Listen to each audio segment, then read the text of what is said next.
നാരദ മഹർഷി പ്രചേതസ്സുകളുടെ അടുത്ത് ഭഗവാനെ സേവിക്കുന്ന ജീവിതമാണ് ഏറ്റവും നല്ല ജീവിതം എന്ന് പറഞ്ഞു കൊടുത്തു. ഭഗവാനാണ് എല്ലാത്തിനും ആധാരം എന്ന് പറഞ്ഞു. എന്തുകൊണ്ടാണ് ഭഗവാൻ എല്ലാത്തിനും ആധാരമാവണത് എന്ന് കുറച്ച് സ്പഷ്ടമാക്കി കൊടുക്കുകയും ചെയ്തു. എന്നിട്ട് ഇപ്പോൾ ഈ കഴിഞ്ഞൊരു 3 ശ്ലോകങ്ങളിലും പറഞ്ഞതിനെ ഒന്നങ്ങോട്ട് ചുരുക്കി സംക്ഷിപ്തമായിട്ട് പറയണതാണ് അടുത്ത ശ്ലോകം, 10ാമത്തെ ശ്ലോകം. തേനൈകമാത്മാനം അശേഷദേഹിനാം കാലം പ്രധാനം പുരുഷം പരേശം സ്വതേജസാധ്വസ്ത ഗുണപ്രവാഹം ആത്മൈകഭാവേന ഭജധ്വമദ്ധ എന്ന് പറയുന്നു. ഈ പറഞ്ഞതുകൊണ്ടൊക്കെ എന്ത് മനസ്സിലായി എന്ന് ചോദിച്ചാൽ നാരദ മഹർഷി പറയുകയാണ്, ഭഗവാൻ ആരാ? അശേഷദേഹിനാം ആത്മാനം കാലം പ്രധാനം പുരുഷം പരേശം എന്നൊക്കെ വിശേഷണങ്ങൾ കൊടുക്കണം. അപ്പോൾ ഭഗവാൻ ആരാ? ഇവിടെ കാണുന്ന സകല ദേഹികൾക്കും ആത്മാവായിട്ട് ശോഭിക്കുന്നത്.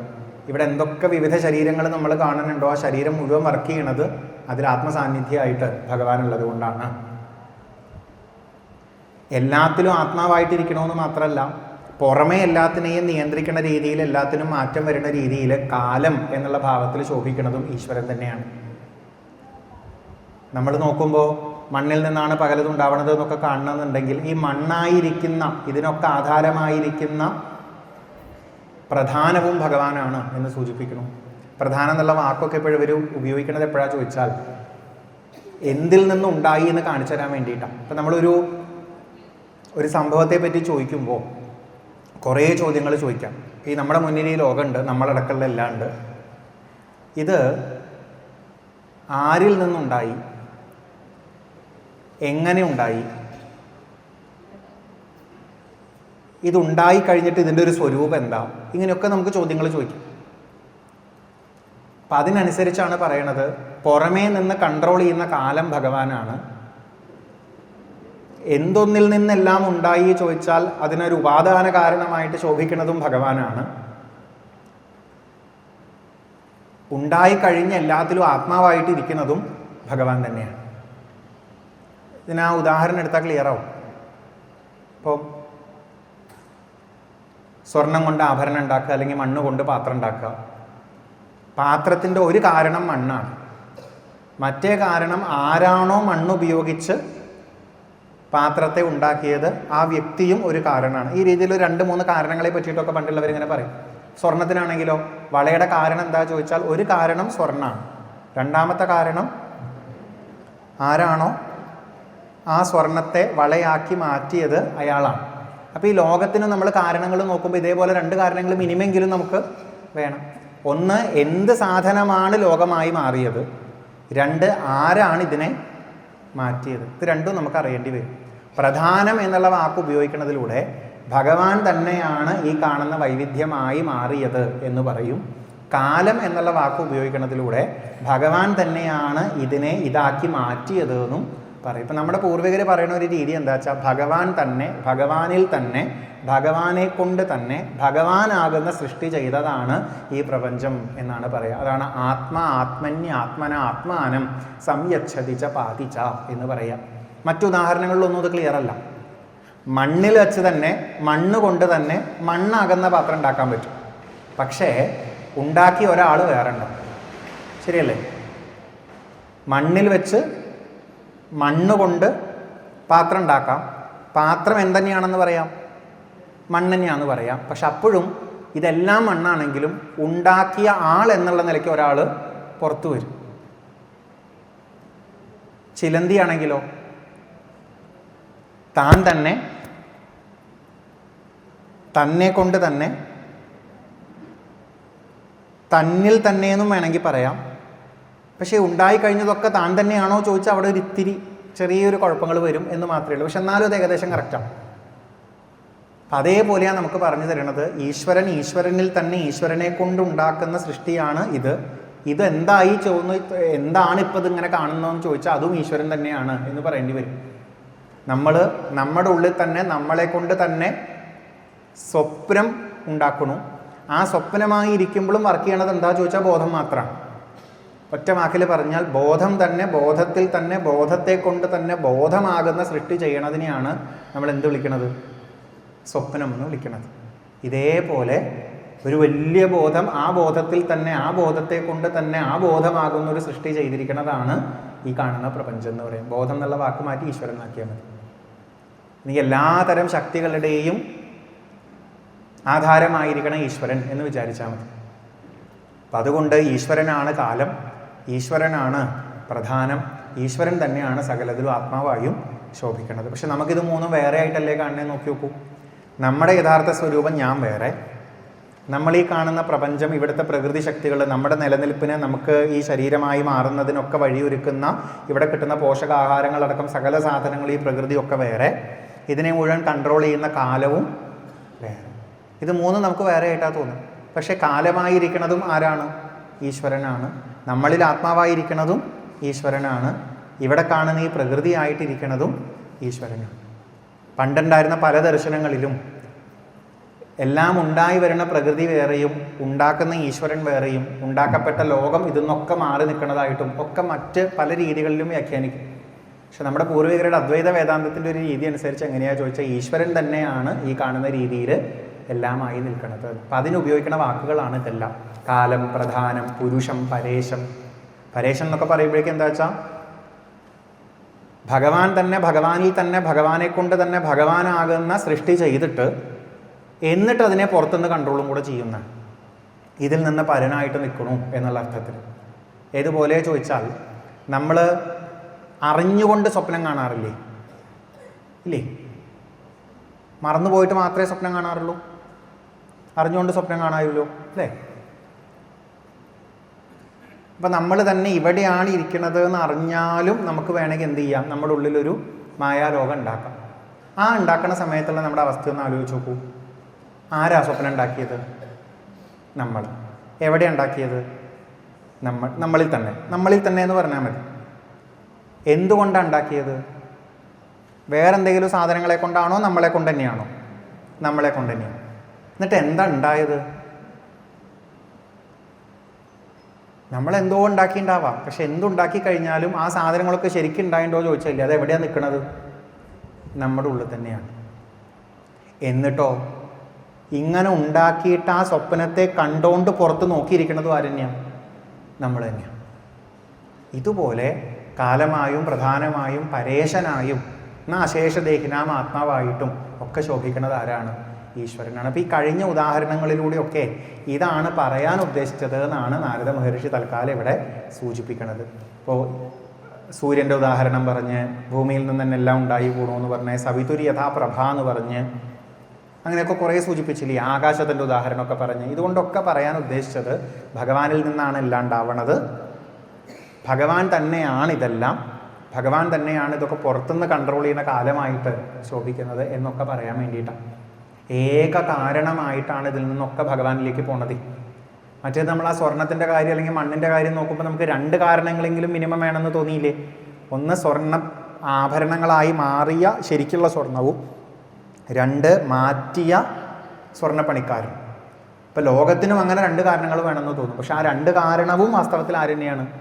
ഈശ്വരൻ തന്നെയാണ് എന്ന് പറഞ്ഞു തരും. അല്ലെങ്കിൽ ഇതിൻ്റെ പല വശത്തുനിന്ന് നോക്കുമ്പോഴും ഇതെല്ലാം ആര് തന്നെയാണ്? ഈശ്വരൻ തന്നെയാണ്. ഞാനിത് എളുപ്പത്തിൽ മനസ്സിലാക്കാൻ വേണ്ടിയിട്ടാട്ടോ സിനിമയുടെ ഉദാഹരണം എടുത്ത് പറയാറുള്ളത്. നേരത്തെ പറഞ്ഞതുപോലെ ഒരു സിനിമ നടക്കണമെങ്കിൽ ആര് വേണം? സെറ്റ് ഇട്ട് തരുന്നത് ആരാ? സെറ്റ് എന്ന് പറഞ്ഞാൽ അതിന് വേണ്ട സൗകര്യങ്ങളൊക്കെ ഒരുക്കി തരുന്നത് ആരാ? പണിക്കാരാണെന്ന് പറയാം. പക്ഷെ ആരിറക്കണം? അതാരിറക്കണതപ്പോൾ? നിർമ്മാതാവ്. അപ്പം നിർമ്മാതാവ് ഇട്ട സെറ്റിലാണ് സിനിമ നടക്കുന്നത്. നിർമ്മാതാവ് ഇട്ട സെറ്റിലെ സിനിമ നടക്കുന്നത് ആരുടെ കൺട്രോളിലാണ്? സംവിധായകൻ്റെ. എന്തിനനുസരിച്ചാ? ആരാ അഭിനയിക്കണത്? കുറേ നടന്മാരും നടികളും. ഇത് ഷൂട്ട് ചെയ്യണത് ആരാ? ഒരു ക്യാമറാമാൻ. ഷൂട്ട് ചെയ്ത സാധനം പ്രദർശിപ്പിച്ചാൽ കാണുന്നത് ആരാ? നമ്മളിപ്പോൾ എത്ര ആൾക്കാരായി? നിർമ്മാതാവ്, സംവിധായകൻ, സ്ക്രിപ്റ്റ് റൈറ്റർ, അഭിനയിക്കണവർ, ഷൂട്ട് ചെയ്യണ ക്യാമറാമാൻ, കാണുന്ന പ്രേക്ഷകർ. ഇനി പറയുകയാണെ, ഭഗവാനാകുന്ന നിർമ്മാതാവ് ഉണ്ടാക്കിയ സെറ്റിൽ, ഭഗവാനാകുന്ന സംവിധായകൻ്റെ കൺട്രോളിൽ, ഭഗവാൻ തന്നെ എഴുതിയ സ്ക്രിപ്റ്റ് വെച്ച്, ഭഗവാൻ തന്നെ അഭിനയിച്ച്, ഭഗവാൻ തന്നെ ഷൂട്ട് ചെയ്ത്, ഭഗവാൻ തന്നെ കണ്ടിട്ട് നല്ല രസമുണ്ട് എന്ന് പറയുന്നു. ഇതാണ് നമ്മുടെ പൂർവികരുടെ കാഴ്ചപ്പാടിൽ എന്ത്? ഈ കാണുന്ന ലോകം. ഇപ്പം ഞാൻ ഇവിടെ ചില സാധനങ്ങൾ കണ്ടിട്ട് ഇങ്ങനെ രസിക്കുക വിചാരിക്കുക, നല്ല ഭംഗിയുണ്ടല്ലോ എന്നൊരു താമരപ്പൂവിനെയൊക്കെ നോക്കിയിട്ട് ഞാനിങ്ങനെ രസിക്കുക വെച്ചാൽ, നമ്മുടെ പൂർവികർ പറയണത് എന്താ വെച്ചാൽ, ഈശ്വരനാണ് താമരപ്പൂവായിരിക്കണത്, ഈശ്വരനാണ് ഞാനായിരിക്കണത്, ഈശ്വരനാണ് എന്നിലിരുന്നിട്ട് താമരപ്പൂവിനെ കാണുന്നത്, കണ്ടിട്ട് രസമുണ്ട് എന്ന് പറയണതും ഈശ്വരൻ തന്നെയാണ്. അത്രയേ ഉള്ളൂ. അങ്ങനെ ആവുമ്പോഴാണ് ഇതെല്ലാത്തിനും ഏക കാരണം എന്ന് നമുക്ക് പറയാനായിട്ട് പറ്റുക. അപ്പം ആ ഏക കാരണമായ സ്വതേജസാ ധ്വസ്ത ഗുണപ്രവാഹം ച ആത്മൈക ഭാവേന ഭജധ്വമത്ഥാന്ന്. ശരിക്ക് ഭഗവാൻ എങ്ങനെയാ ചോദിച്ചാൽ, ഇങ്ങനെ സിനിമ പിടിച്ചോളണമെന്നും നിർബന്ധമില്ലാത്ത ആളാത്രേ. അതും കൂടെ ഓർക്കണം എന്നാണ്. അതായത് നിർമ്മാതാവായി, സംവിധായകനായി, അഭിനേതാവായി, സ്ക്രിപ്റ്റ് റൈറ്ററായി, ക്യാമറാമാനായി, പ്രേക്ഷകനുമായിട്ട് കളിച്ചുകൊണ്ടിരിക്കുന്ന ഭഗവാന് ചിലപ്പോൾ ഈ സിനിമ ഇല്ലാണ്ടിരിക്കാനും പറ്റും. അല്ലെങ്കിൽ ഈ സിനിമയുടെ കാര്യങ്ങളൊന്നും ആരെ ബാധിക്കണില്ല? ഭഗവാനെ ബാധിക്കണില്ല. അത്രേ ഉദ്ദേശിക്കുന്നുള്ളൂ. സംശയം വരും, സംവിധായകനാകുമ്പോൾ ടെൻഷൻ ഉണ്ടാവുമോ? നിർമ്മാതാകുമ്പോൾ കാശ് കഴിഞ്ഞു പോവോ? പിന്നെ അഭിനേതാവുമ്പോൾ അഭിനയിച്ച് അവസാനം ക്യാരക്ടറിലേക്ക് കടന്നിട്ട് ഒറിജിനൽ മറന്നു പോവോ? പ്രേക്ഷകനായിരിക്കുന്ന സമയത്ത് രസിക്കാൻ പറ്റാണ്ടിയാവോ? അങ്ങനത്തെ പ്രശ്നങ്ങളൊന്നും ഇല്ല. ഇതെല്ലാം ഭഗവാൻ ചെയ്യുന്നുണ്ട്. ഭഗവാനാകുന്ന നിർമ്മാതാവിന് പ്രപഞ്ചം ഉണ്ടാക്കിയിട്ട് ഇപ്പോഴും കാശ് ഇഷ്ടം പോലെ ബാക്കിയുണ്ടെന്നാണ് പൂർവികർ പറയുന്നത്. മൂപ്പരുടെ കയ്യിലുള്ള ശക്തിയുടെ എത്രയോ അംശത്തിൻ്റെ ഒരു അംശം കൊണ്ട് മാത്രമാണ് ഈ അനന്ത പ്രപഞ്ചം ഉണ്ടാക്കപ്പെട്ടിരിക്കുന്നത്. ഇതിനും അപ്പുറത്താണ് എന്ന് പറയും. അതിനൊക്കെ അല്ലേ നല്ലൊരു ഉദാഹരണമൊക്കെ പറയണേ. ഭഗവാന്റെ അനന്തശക്തിയുടെ അനന്ത ഭണങ്ങളിലെ ഒരു ഭണത്തിൻ്റെ മുകളിൽ ഒരു കടുകുമണി നിൽക്കുന്നത് പോലെയുള്ളൂ ഈ ഭൂമിന്ന്. അപ്പം എത്ര ഉണ്ടാവും ആനന്ദശക്തി എന്ന് ആലോചിച്ച് നോക്കൂ. അപ്പം ഈ രീതിയിൽ ഇതിനെല്ലാം ആധാരമായ ഭഗവാനെയാണ് ഭജിക്കേണ്ടത് എന്ന് പറഞ്ഞ ഒരു സംശയമില്ല. ആത്മൈകഭാവേന ഭജധ്വമദ്ധ. ആത്മൈകഭാവേന പറഞ്ഞ നിന്റെ യഥാർത്ഥ സ്വരൂപം തന്നെ ആരിലാണ്? ഭഗവാനിലാണ്. ഞാനീ പറയുമ്പോൾ ചെറിയൊരു മാറ്റം വരുത്താറുള്ളത്, നിങ്ങൾ തന്നെ ഭഗവാനാണെന്ന് ആലോചിച്ച് ഭജിച്ചോളൂ എന്ന് പറഞ്ഞാൽ കുറേ കുഴപ്പമുണ്ട്. അപ്പോൾ ഈ ആൾക്കാർ ഈ ശബരിമലയിലെ തത്വമസീനെ കുറേ അപകടം പിടിച്ച പോലെ വ്യാഖ്യാനിച്ച പോലെയൊക്കെ ആയി പോവാത്. ആൾക്കാർ പറയുന്നത് കേട്ടിട്ടില്ലേ? എന്താ പറയണത്? തത്വമസി എന്ന് പറഞ്ഞാൽ എന്താ? നീ തന്നെ ആകുന്നു. അതുകൊണ്ട് പറഞ്ഞിട്ട് ഈശ്വരൻ എന്ന് പറഞ്ഞാൽ ആരാ? ഞാൻ തന്നെയാണ്. അതല്ല, അവിടെ അത് നീ തന്നെ ആകുന്നു എന്ന് പറഞ്ഞാൽ അതെന്താണെന്നുള്ളതും ആ നീ ഏതാണെന്നുള്ളതും കുറച്ച് സംശയമുണ്ട്. അത് കുറേ നോക്കിയതിനു ശേഷമേ പറയാൻ പറ്റുള്ളൂ. അപ്പം അതുപോലെയാണ് നമ്മൾ ഈശ്വരനും ഞാനും ഒന്നാന്നുകൊണ്ട് വിചാരിച്ച് ഭജിച്ചോളൂ എന്ന് പറഞ്ഞു കഴിഞ്ഞാൽ അത് ചിലപ്പോൾ വേറെ ഏതോ അപകടം പിടിച്ച നിലയിലേക്ക് ആയി പോകും. അതിലും നല്ലത് എന്താ വെച്ചാൽ നമ്മുടെ യഥാർത്ഥ അഡ്രസ്സ് ആരോട് ചേർന്നായിരിക്കണേ? ഭഗവാനോട് ചേർന്നാണ് ഇരിക്കണത് എന്ന് വിചാരിക്കും. നമ്മുടെ ബാക്കി അഡ്രസ്സൊക്കെ വിട്ടാലേ എവിടേക്ക് എത്താൻ പറ്റും, അല്ലെങ്കിൽ ആ അഡ്രസ്സിനെ മനസ്സിലാക്കാനായിട്ട് പറ്റും. അത് തിരിച്ചറിഞ്ഞുകൊണ്ട് ഭജിച്ചോളൂ എന്ന് പറയുന്നു. ആലോചിച്ച് നോക്കുമ്പോൾ ശരിയല്ലേ? നമ്മൾ ഈ പറയണ പോലെ ഈ ലോകത്തെ കാണാൻ തുടങ്ങിയാണ്ടല്ലോ, നമ്മുടെ ജീവിതത്തെ കാണാൻ തുടങ്ങിയാണ്ടല്ലോ, നമുക്ക് ഈ ജീവിതത്തിലുള്ള നമ്മുടെ ബന്ധങ്ങൾ, അമ്മ അച്ഛൻ മക്കൾ, അങ്ങനെയൊക്കെയുള്ള ബന്ധങ്ങളോടാണോ നിത്യമായിട്ടൊരടുപ്പം വേണ്ടത്? അതോ ഇതിനെല്ലാത്തിനും വഴിയൊരുക്കുന്ന ഈ സിനിമയുടെ തന്നെ മൊത്തമായിട്ടുള്ള ഈശ്വരനോടാണോ? ആരോടാ? ഈശ്വരനോടാ. അപ്പം നമ്മുടെ യഥാർത്ഥ അഡ്രസ്സ് ആരോട് ചേർത്ത് വയ്ക്കുക? ഈശ്വരനോട് ചേർത്ത് വയ്ക്കുക. ഭഗവാനാകുന്ന നിർമ്മാതാവ് ഇട്ട സെറ്റിൽ ഭഗവാനാകുന്ന സംവിധായകൻ ചെയ്യുന്ന സിനിമയാണെങ്കിൽ ഭഗവാൻ തന്നെയാണ് അഭിനേതാക്കൾ, ഭഗവാൻ തന്നെയാണ് ക്യാമറാമാൻ, ഭഗവാൻ തന്നെയാണ് പ്രേക്ഷകൻ എന്ന് വെച്ചാൽ നമ്മളിങ്ങനെ ഞാൻ, അമ്മ, അച്ഛൻ, മക്കൾ, ഇവര് കുറേ പ്രപഞ്ചം ഇതൊക്കെ ഇങ്ങനെ പറയണതിനേക്കാൾ നമുക്ക് എപ്പോഴും നമ്മുടെ കണക്ഷൻ ആരോടായിരിക്കണം? ഭഗവാനോടായിരിക്കണം. നമ്മൾ ഓരോ സമയം കാണുമ്പോഴും കേൾക്കുമ്പോഴും മിണ്ടുമ്പോഴും അപ്പോഴൊക്കെ ആരെ ഓർമ്മ വരണം? ഭഗവാനെ ഓർമ്മ വരണമെന്നേ. കാരണം ഭഗവാൻ എന്ന് പറയുന്ന ശക്തിയുടെ സാന്നിധ്യത്തിലാണ് ഇത് മുഴുവൻ അങ്ങനെ വർക്ക് ചെയ്തുകൊണ്ടിരിക്കണേ, ഇതെല്ലാം അങ്ങനെ നടന്നുകൊണ്ടിരിക്കണേ. ഭഗവാൻ ഇല്ലെങ്കിൽ ഇതൊന്നും പ്രഭാഷകനായ ഞാനും ഇല്ല, കേൾക്കുന്ന നിങ്ങളും ഇല്ല. എന്തിന്? കണ്ണ് തുറന്ന് കാഴ്ചയില്ല, കാതിലൂടെ കേൾവിയില്ല. ഇതൊക്കെ നടക്കണമെന്നുണ്ടെങ്കിൽ ആര് വേണം? അതല്ലേ ധ്രുവൻ്റെ ഒക്കെ സ്തുതിയിൽ ഇങ്ങനെ ധ്രുവൻ വന്നിട്ട് പറയുക, ഞാനിപ്പോൾ ഇങ്ങനെ ഇരുന്ന് എൻ്റെ നാവിലൂടെ ഈ വാക്കുകൾ പറയണുണ്ടെങ്കിൽ അതിനും കാരണമായ ഭഗവാന് നമസ്കാരം എന്നാണ്. നമ്മളൊന്ന് ആലോചിച്ചപ്പോൾ ഒരു അമ്പലത്തിലൊക്കെ പോയിട്ട് വിഗ്രഹം കണ്ട് തൊഴുമ്പോൾ നമ്മൾ ആരെയാ തൊഴുന്നത് ചോദിച്ചാൽ നമ്മളെപ്പോഴും എന്താ പറയുക? എല്ലാം നിയന്ത്രിക്കണ ഈശ്വരൻ എന്നല്ലേ. പക്ഷെ ധ്രുവൻ പറയണത് എന്താണെന്നറിയോ? എനിക്കിങ്ങനെ കൈ കൂപ്പി തൊഴാൻ പറ്റുന്നത് ആര് കാരണമാണോ ആ ഭഗവാനാണ് നമസ്കാരം. അല്ലെങ്കിൽ ഞാൻ ഇങ്ങനെ ഈ വിഗ്രഹത്തിൽ ഭഗവാനെ കാണുന്നത് എൻ്റെ കണ്ണുകൊണ്ടല്ലേ, എൻ്റെ കണ്ണിന് കാണാനായിട്ട് ഇതിൽ ശക്തിയായിട്ടിരിക്കുന്നത് ആരാണോ ആ ഭഗവാന് നമസ്കാരം. നമ്മളിപ്പോൾ ഇങ്ങനെ ഭഗവാനെ പറ്റി പറഞ്ഞുകൊണ്ടിരിക്കുമ്പോൾ നമ്മുടെ ഉള്ളിൽ ഉണ്ടാവേണ്ടത് എന്താ വെച്ചാൽ, ഭഗവാനെ പറ്റി പറഞ്ഞുകൊണ്ടിരിക്കാനായിട്ട് എൻ്റെ സംസാര ശക്തി വർക്ക് ചെയ്യുന്നത് ആര് കാരണമാണോ ആ ഭഗവാനാണ് നമസ്കാരം. അങ്ങനെയാണ് ആത്മൈക ഭാവേന ഭജധ്വം അദ്ധ എന്ന് പറയുന്നത്. അപ്പം നമ്മളെ ഈശ്വരനോട് ചേർന്ന അഡ്രസ്സിൽ കണ്ടുകൊണ്ട് ഭജിക്കൂ എന്ന് പറഞ്ഞു തരുന്നു. ഇത് പറയാൻ വേണ്ടിയിട്ട് അത്രയൊക്കെ പറഞ്ഞത്. ആദ്യം പറഞ്ഞു ഈശ്വരനെ ഭജിക്കുന്ന ജീവിതമാണ് ഏറ്റവും നല്ല ജീവിതമെന്ന്. പിന്നെ അത് എന്തുകൊണ്ടാണ് അങ്ങനെ പറയണത് എന്ന് പല രീതിയിലും വിശദീകരിച്ച് വർണ്ണിച്ചു. അവസാനം അതൊന്നും കൂടെ സംക്ഷിപ്താക്കി പറഞ്ഞു അതുകൊണ്ട് ആരെ ഭജിച്ചോളൂ? ഭഗവാനെ ഭജിച്ചോളൂ. എങ്ങനെ ഭജിച്ചോളൂ?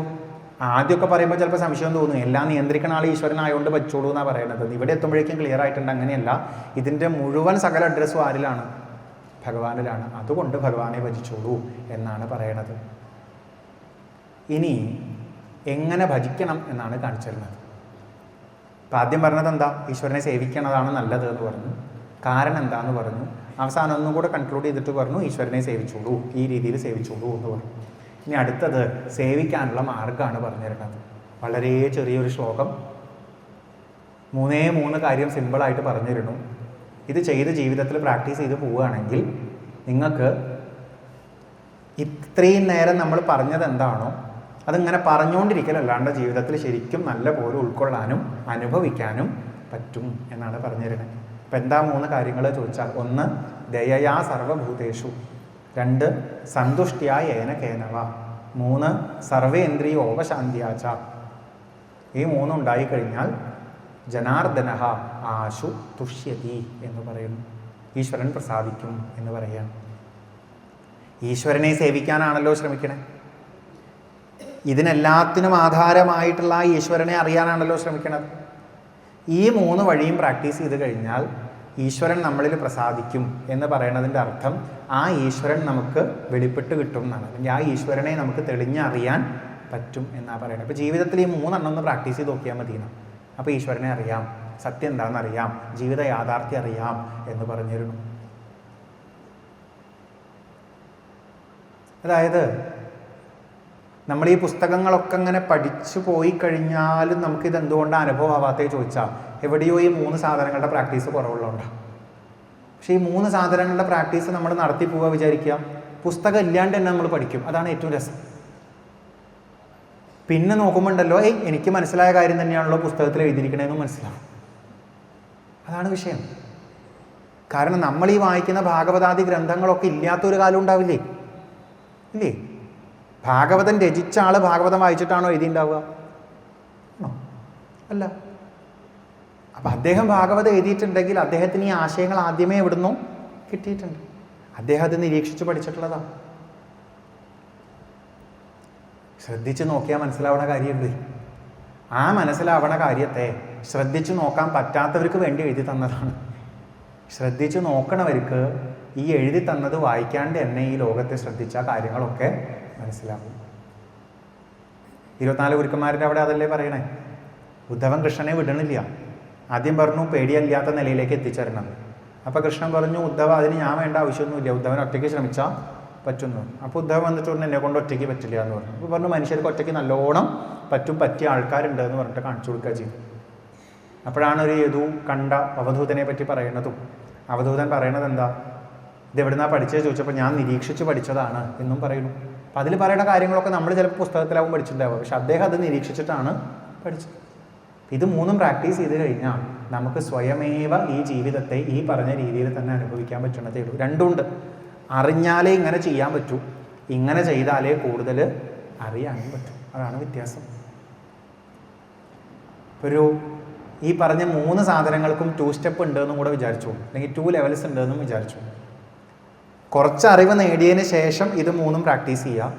ഇത് 3 പ്രാക്ടീസ് ചെയ്യുന്നതിൻ്റെ ഒപ്പം ആ നേടിയ അറിവ് നമുക്ക് ഒന്നും കൂടെ ഒന്ന് സ്ട്രോങ് ആയി കിട്ടുകയും ചെയ്യും. അപ്പം ആദ്യം പറയേണ്ടത് എന്താ വെച്ചാൽ, സർവഭൂതേഷു ദയയാ ജനാർദ്ദന ആശുതുഷ്യതി. സർവഭൂതങ്ങളിലും ദയ കാണിക്കണം. ഇപ്പം സർവഭൂതങ്ങളിലും ദയ ഉണ്ടായിക്കഴിഞ്ഞാൽ ജനാർദ്ദനൻ നമ്മളിൽ സന്തോഷിക്കുന്നു പറയുന്നു. അപ്പോൾ ഒരു ചോദ്യമുണ്ട്, എങ്ങനെയാണ് നമുക്ക് സർവഭൂതങ്ങളിലും ദയ ഉണ്ടാവുക? അതിനാ പറഞ്ഞത് ഈ നേരത്തെ അറിവ് ഉപയോഗിക്കേണ്ടി വരുന്നു. ഏതറിവ്? ഈശ്വരൻ തന്നെയാണ് എല്ലാവരുമായി ഇരിക്കുന്നത്, അല്ലെങ്കിൽ ഈശ്വരൻ്റെ കീഴിലാണ് നമ്മളൊക്കെ എന്ന് ചിന്തിച്ച് വന്നാൽ മാത്രമേ, അതൊരറിവായെങ്കിലും നമ്മുടെ ഉള്ളിൽ ഉണ്ടെങ്കിൽ മാത്രമേ നമുക്ക് എന്ത് ചെയ്യാൻ പറ്റുള്ളൂ? ആൾക്കാരോട് എന്ത് കാണിക്കാൻ പറ്റുള്ളൂ? ദയ കാണിക്കാൻ പറ്റുള്ളൂ. പക്ഷെ ദയ കാണിച്ച് ഒരു ഘട്ടത്തിൽ എത്തുമ്പോണ്ടല്ലോ നമുക്ക് തന്നെ ഈശ്വരനാണ് എല്ലാമായിരിക്കുന്നത് എന്നുള്ള അറിവ് തിരിച്ചറിവായിട്ട് ഒന്നും കൂടെ അനുഭവിക്കാനും പറ്റും. ഇതാണ് ഉദ്ദേശം. ഈ അറിവുണ്ടെങ്കിലേ ദയ കാണിക്കാൻ പറ്റൂ. ദയ കാണിച്ച് ഈ അറിവിനെ നല്ലോണം ഉൾക്കൊള്ളാനും പറ്റൂ. ഈ അറിവില്ലാണ്ട് എങ്ങനെയാണ് ദയ കാണിക്കുക? അപ്പോൾ നമ്മളോട് ഒരാൾ വന്നിട്ട് പറയും എല്ലാവരിലും ദയ കാണിക്കണമെന്ന്. അടുത്ത ചോദ്യമില്ലേ, എന്തിന് ചോദിച്ചൂടെ? എന്തിനു വേണ്ടിയാ ദയ കാണിക്കണതെന്ന് ചോദിച്ചൂടെ? നിർബന്ധമുണ്ടോ? ഞാൻ എല്ലാവരോടും ദയ കാണിക്കണമെന്ന് എന്താ നിർബന്ധം? ഞാൻ എൻ്റെ ഇഷ്ടത്തിന് ജീവിക്കണം, നിങ്ങൾ നിങ്ങളുടെ ഇഷ്ടത്തിന് ജീവിച്ചോളൂ. എന്താ പ്രശ്നം? അപ്പോഴല്ല. അപ്പോൾ ഇതിന് പിന്നിലൊരു കണക്ഷൻ ഉണ്ട്, ഇതിന് പിന്നിലൊരു യൂണിറ്റി ഉണ്ട്. ഈശ്വരനിൽ നിന്നാണ് എല്ലാം ഉണ്ടായത്, ഈശ്വരനാണ് ഇതെല്ലാമായി നൽകുന്നത്. നിങ്ങൾ മറ്റൊരാളോട് മോശമായി പെരുമാറിക്കഴിഞ്ഞാൽ എല്ലാം ഒന്നായതുകൊണ്ട് ആ പെരുമാറ്റം അവസാനം ആരെ തന്നെ വന്ന് ബാധിക്കും? നമ്മളെ തന്നെ വന്ന് ബാധിക്കും. അങ്ങനത്തെ ചില ആശയങ്ങളിൽ നിന്നാൽ മാത്രമേ നമുക്ക് എന്ത് കാണിക്കാൻ തോന്നുള്ളൂ? ദയ കാണിക്കാൻ തോന്നുള്ളൂ, അല്ലെങ്കിൽ കാണിക്കാൻ തോന്നില്ല. ഒരു കുടുംബത്തിൽ വിഷമിക്കുന്നവരുടെ വിഷമത്തിന് കുറച്ചെങ്കിലും അല്ല മറ്റുള്ളവർ കൊടുക്കില്ലേ? എപ്പോഴെങ്കിലുമൊക്കെ ഇല്ലേ? അതെന്തിനു വേണ്ടിയാ? കാരണം ആ ഒരു വ്യക്തി വിഷമിച്ചിരുന്നാൽ ക്രമേണ അത് കുടുംബത്തിൻ്റെ മൊത്തത്തിലുള്ള നിലയെ ബാധിക്കും. ആ വ്യക്തി വിഷമിച്ചിരിക്കുന്നത് മറ്റുള്ളവരുടെ ജീവിതത്തെയും ബാധിക്കും. ഒരു സമൂഹത്തിൽ അതുപോലെ കുറച്ച് പേര് വിഷമിച്ചിരുന്നു കഴിഞ്ഞാൽ അവരുടെ റോള് ഭംഗിയായിട്ട് ചെയ്യാതിരുന്നാൽ സമൂഹത്തിൻ്റെ താളവും എവിടെയോ തെറ്റും. ഇതേപോലെ ഈ പ്രപഞ്ചത്തിൽ എവിടെയൊക്കെയോ ചിലർ വിഷമിച്ചിരുന്ന അവരുടെ താളം നേരെയാവാതിരുന്നാൽ സമൂഹത്തിൻ്റെ ഈ ലോകത്തിൻ്റെ മൊത്തം താളവും തെറ്റും. അപ്പം ഇതിന് തമ്മിലൊരു കണക്ഷൻ ഉണ്ട്, ഒരു യൂണിറ്റി ഉണ്ട് എന്നൊക്കെ ഓർത്താൽ മാത്രമേ നമുക്ക് നമ്മുടെ ജീവിതത്തിന് മാത്രമല്ല പ്രാധാന്യം, എല്ലാവരുടെ ജീവിതങ്ങൾക്കും പ്രാധാന്യം ഉണ്ട് എന്ന് തോന്നുള്ളൂ. അപ്പോഴേ ആൾക്കാരോട് ദയ കാണിക്കാൻ പറ്റും. എന്താ ദയ? ആചാര്യന്മാർ ഭംഗിയായിട്ട് വ്യാഖ്യാനിക്കാറുണ്ട്. ദയ എന്താ ചോദിച്ചാൽ പരദുഃഖ അസഹനം എന്നാണ്. എന്താണ് പരദുഃഖ അസഹനം? പരൻ്റെ ദുഃഖത്തെ സഹിക്കാൻ പറ്റാണ്ടിരിക്കും എന്ന് പറഞ്ഞാൽ ഉദ്ദേശിക്കുന്നത് പരൻ്റെ ദുഃഖം കണ്ടു കഴിഞ്ഞാൽ എന്തെങ്കിലും ഒന്ന് ചെയ്യണം എന്നുള്ളൊരു തോന്നൽ വല്ലാണ്ട് വരും. ഒരാൾ വിഷമിച്ചിരിക്കണത് നമുക്കും കാണാൻ വയ്യ. അപ്പം നമുക്ക് അദ്ദേഹത്തിൻ്റെ ഉള്ളിലിരുന്ന് അദ്ദേഹത്തിൻ്റെ വിഷമം നമ്മുടെ വിഷമമായിട്ട് അനുഭവപ്പെടുന്ന ഒരു അവസ്ഥയുണ്ടാകും. അപ്പം അങ്ങനെ ഒരു അവസ്ഥ വരുമ്പോഴാണ് നമുക്ക് എന്ത് കാണിക്കാൻ തോന്നുക? ദയ കാണിക്കാൻ തോന്നുക. അപ്പം നോക്കൂ, അദ്ദേഹത്തിൻ്റെ ഉള്ളിലിരുന്ന് അദ്ദേഹത്തെ പോലെ ചിന്തിക്കാനാവണച്ചാൽ ആദ്യമേ എന്തെങ്കിലും ഒരു കണക്ഷൻ വേണ്ടേ? ആ കണക്ഷനോട് കൂടി നമ്മൾ അദ്ദേഹത്തിൻ്റെ ഉള്ളിലിരുന്ന് അദ്ദേഹത്തിൻ്റെ വിഷമം മനസ്സിലാക്കി ദയ കാണിക്കാനും പുറപ്പെട്ടാൽ ക്രമേണ നമ്മൾ അങ്ങനെ നമ്മുടെ ചുറ്റുമുള്ള ഓരോരുത്തരെയും കൂടുതൽ അറിയുന്ന, നമ്മളെല്ലാം ഒന്നാണെന്ന തിരിച്ചറിവിലേക്ക് കൂടുതൽ എത്തിച്ചേരുന്ന ആൾക്കാരായി മാറുകയും ചെയ്യും. ഇപ്പോൾ ഫസ്റ്റ് സ്റ്റെപ്പ് പറയണത് അതാണ്. സർവ്വഭൂതങ്ങളിലും എന്തുണ്ടാവുക? ദയ ഉണ്ടാവുക. സിമ്പതി അല്ല കേട്ടോ, സിമ്പതി അല്ല. എല്ലാവരുടെ സ്ഥാനത്തിരുന്ന് അവരുടെ സന്തോഷവും സങ്കടമൊക്കെ ഒന്ന് മനസ്സിലാക്കാൻ പറ്റിയാൽ മതി. നമ്മളായിട്ട് അവരുടെ വിഷമത്തിനെ കൂട്ടാൻ നോക്കാതിരിക്കുക. നമ്മളെ കണ്ട് കഴിയുന്നത് എന്തെങ്കിലുമൊക്കെ ചെയ്ത് അവരുടെ വിഷമം ഒന്ന് മാറ്റാൻ ശ്രമിക്കുക. ഇല്ലെങ്കിൽ ഇത് നമ്മളെയും ബാധിക്കുന്നതാണെന്നുള്ള തിരിച്ചറിവ് ഉണ്ടായിക്കൊണ്ട് ചെയ്യാൻ പറ്റുക. ഇപ്പോൾ ദയുണ്ടോ ചോദിച്ചാൽ സംശയമാണ് അല്ലേ? എന്നെപ്പോലെ അവർക്കും ജീവിക്കാൻ അവകാശമുണ്ട് എന്നുള്ളൊരൊറ്റ തോന്നലെങ്കിലും ഉണ്ടായാൽ മതി. അത് പലപ്പോഴും ഇല്ല. അപ്പം ആ ദയ കാണിക്കണം എന്ന് പറയുള്ളൂ.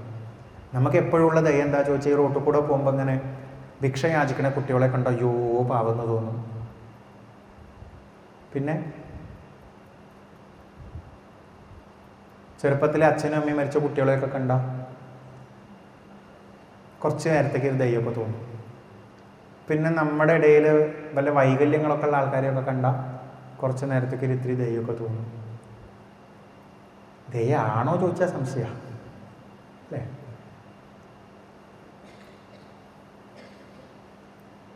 എത്ര പേരാവും ദയയെ പറ്റിയൊക്കെ എഴുതിയിട്ടുണ്ടാവുക എന്നിങ്ങനെ ആലോചിക്കുകയാണ് ഞാൻ. കാരണം മനുഷ്യർക്ക് അതിനൊന്നും പറ്റി എഴുതിയിട്ട് ഒട്ടും മതിയായിട്ടില്ല.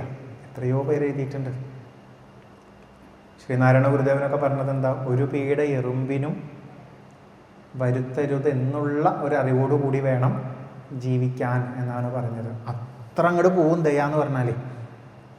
നമ്മളോ നമ്മൾ ഈ വരി എവിടുന്നോ കേട്ടു തോന്നുന്നുണ്ട് അന്നത്തെ മലയാളി. അതുകൊണ്ടാണ് അന്നത്തെ മലയാളി ആ ഡയലോഗ് ഉണ്ടാക്കിയത്. എന്താ, ഞാൻ ഇന്നേ അവർ അറിഞ്ഞുകൊണ്ടൊരു അതെ ഷെർമിനൊക്കെ ഇഷ്ടം പോലെ ദ്രോഹിച്ചിട്ടുണ്ട് നീ, ഇതിന് സംശയമൊന്നുമില്ല. ഇപ്പം സർവഭൂതേഷു ദയയാന്നാണ്, മനുഷ്യരോട് എന്നല്ല പറഞ്ഞിരിക്കണത്, സർവഭൂതേഷു ദയയാന്ന്. പക്ഷെ ഇത് കുറച്ച് കോംപ്ലിക്കേറ്റഡാണ്. എങ്ങനെ ഈ സർവഭൂതേഷു ദയ കാണിക്കുക എന്നുള്ളതൊരു വലിയ പ്രശ്നമാണ്. അപ്പം ഞാൻ ഈ കഴിഞ്ഞ ദിവസം ബോംബെയിലാണ് പറഞ്ഞല്ലോ, അവിടെ ഈ ഭക്ഷണം കഴിച്ചുകൊണ്ടിരിക്കുന്ന സമയത്ത് ആ ബോംബെയിലെ ഇൻസ്റ്റിറ്റ്യൂട്ടിൻ്റെ ഉള്ളിൽ കുറേ നായ്ക്കളുണ്ട്. നമ്മൾ ഈ റൗണ്ട് ടേബിളിൽ ഇങ്ങനെ ഇരുന്ന് ഭക്ഷണം കഴിക്കുമ്പോൾ നായ്ക്കൾ അപ്പുറത്തുകൂടെ ഇങ്ങനെ പോണ് കാണാൻ, ചിലപ്പോൾ മിണ്ടാണ്ടിരിക്കണമൊക്കെ കാണാം, ഒന്നും കുഴപ്പം തോന്നാറില്ല. ഞങ്ങളൊരു 2-3 പേര് ഇരുന്ന് കഴിക്കുന്നതിൻ്റെ ഇടയിൽ കൂടെ ഈ നായ ഇങ്ങോട്ട് വന്നു. അടുത്ത് വന്ന് നിന്ന് വെച്ചാൽ പോട്ടേക്കാം, പേടിയുള്ളവരിങ്ങനെ മാറുന്നല്ലേ ഉള്ളൂ. തൊട്ടുരുമി നിന്ന് വെച്ചാലും പോട്ടേക്കാം. ഇത് അതും പോരാന്നേ, ഇതതിൻ്റെ മുഖം ഇങ്ങനെ ഈ ടേബിളിൻ്റെ അടുത്തേക്ക് നീക്കി തന്നിട്ട് ഭക്ഷണം വേണമെന്ന് കാണിക്കാൻ തുടങ്ങി.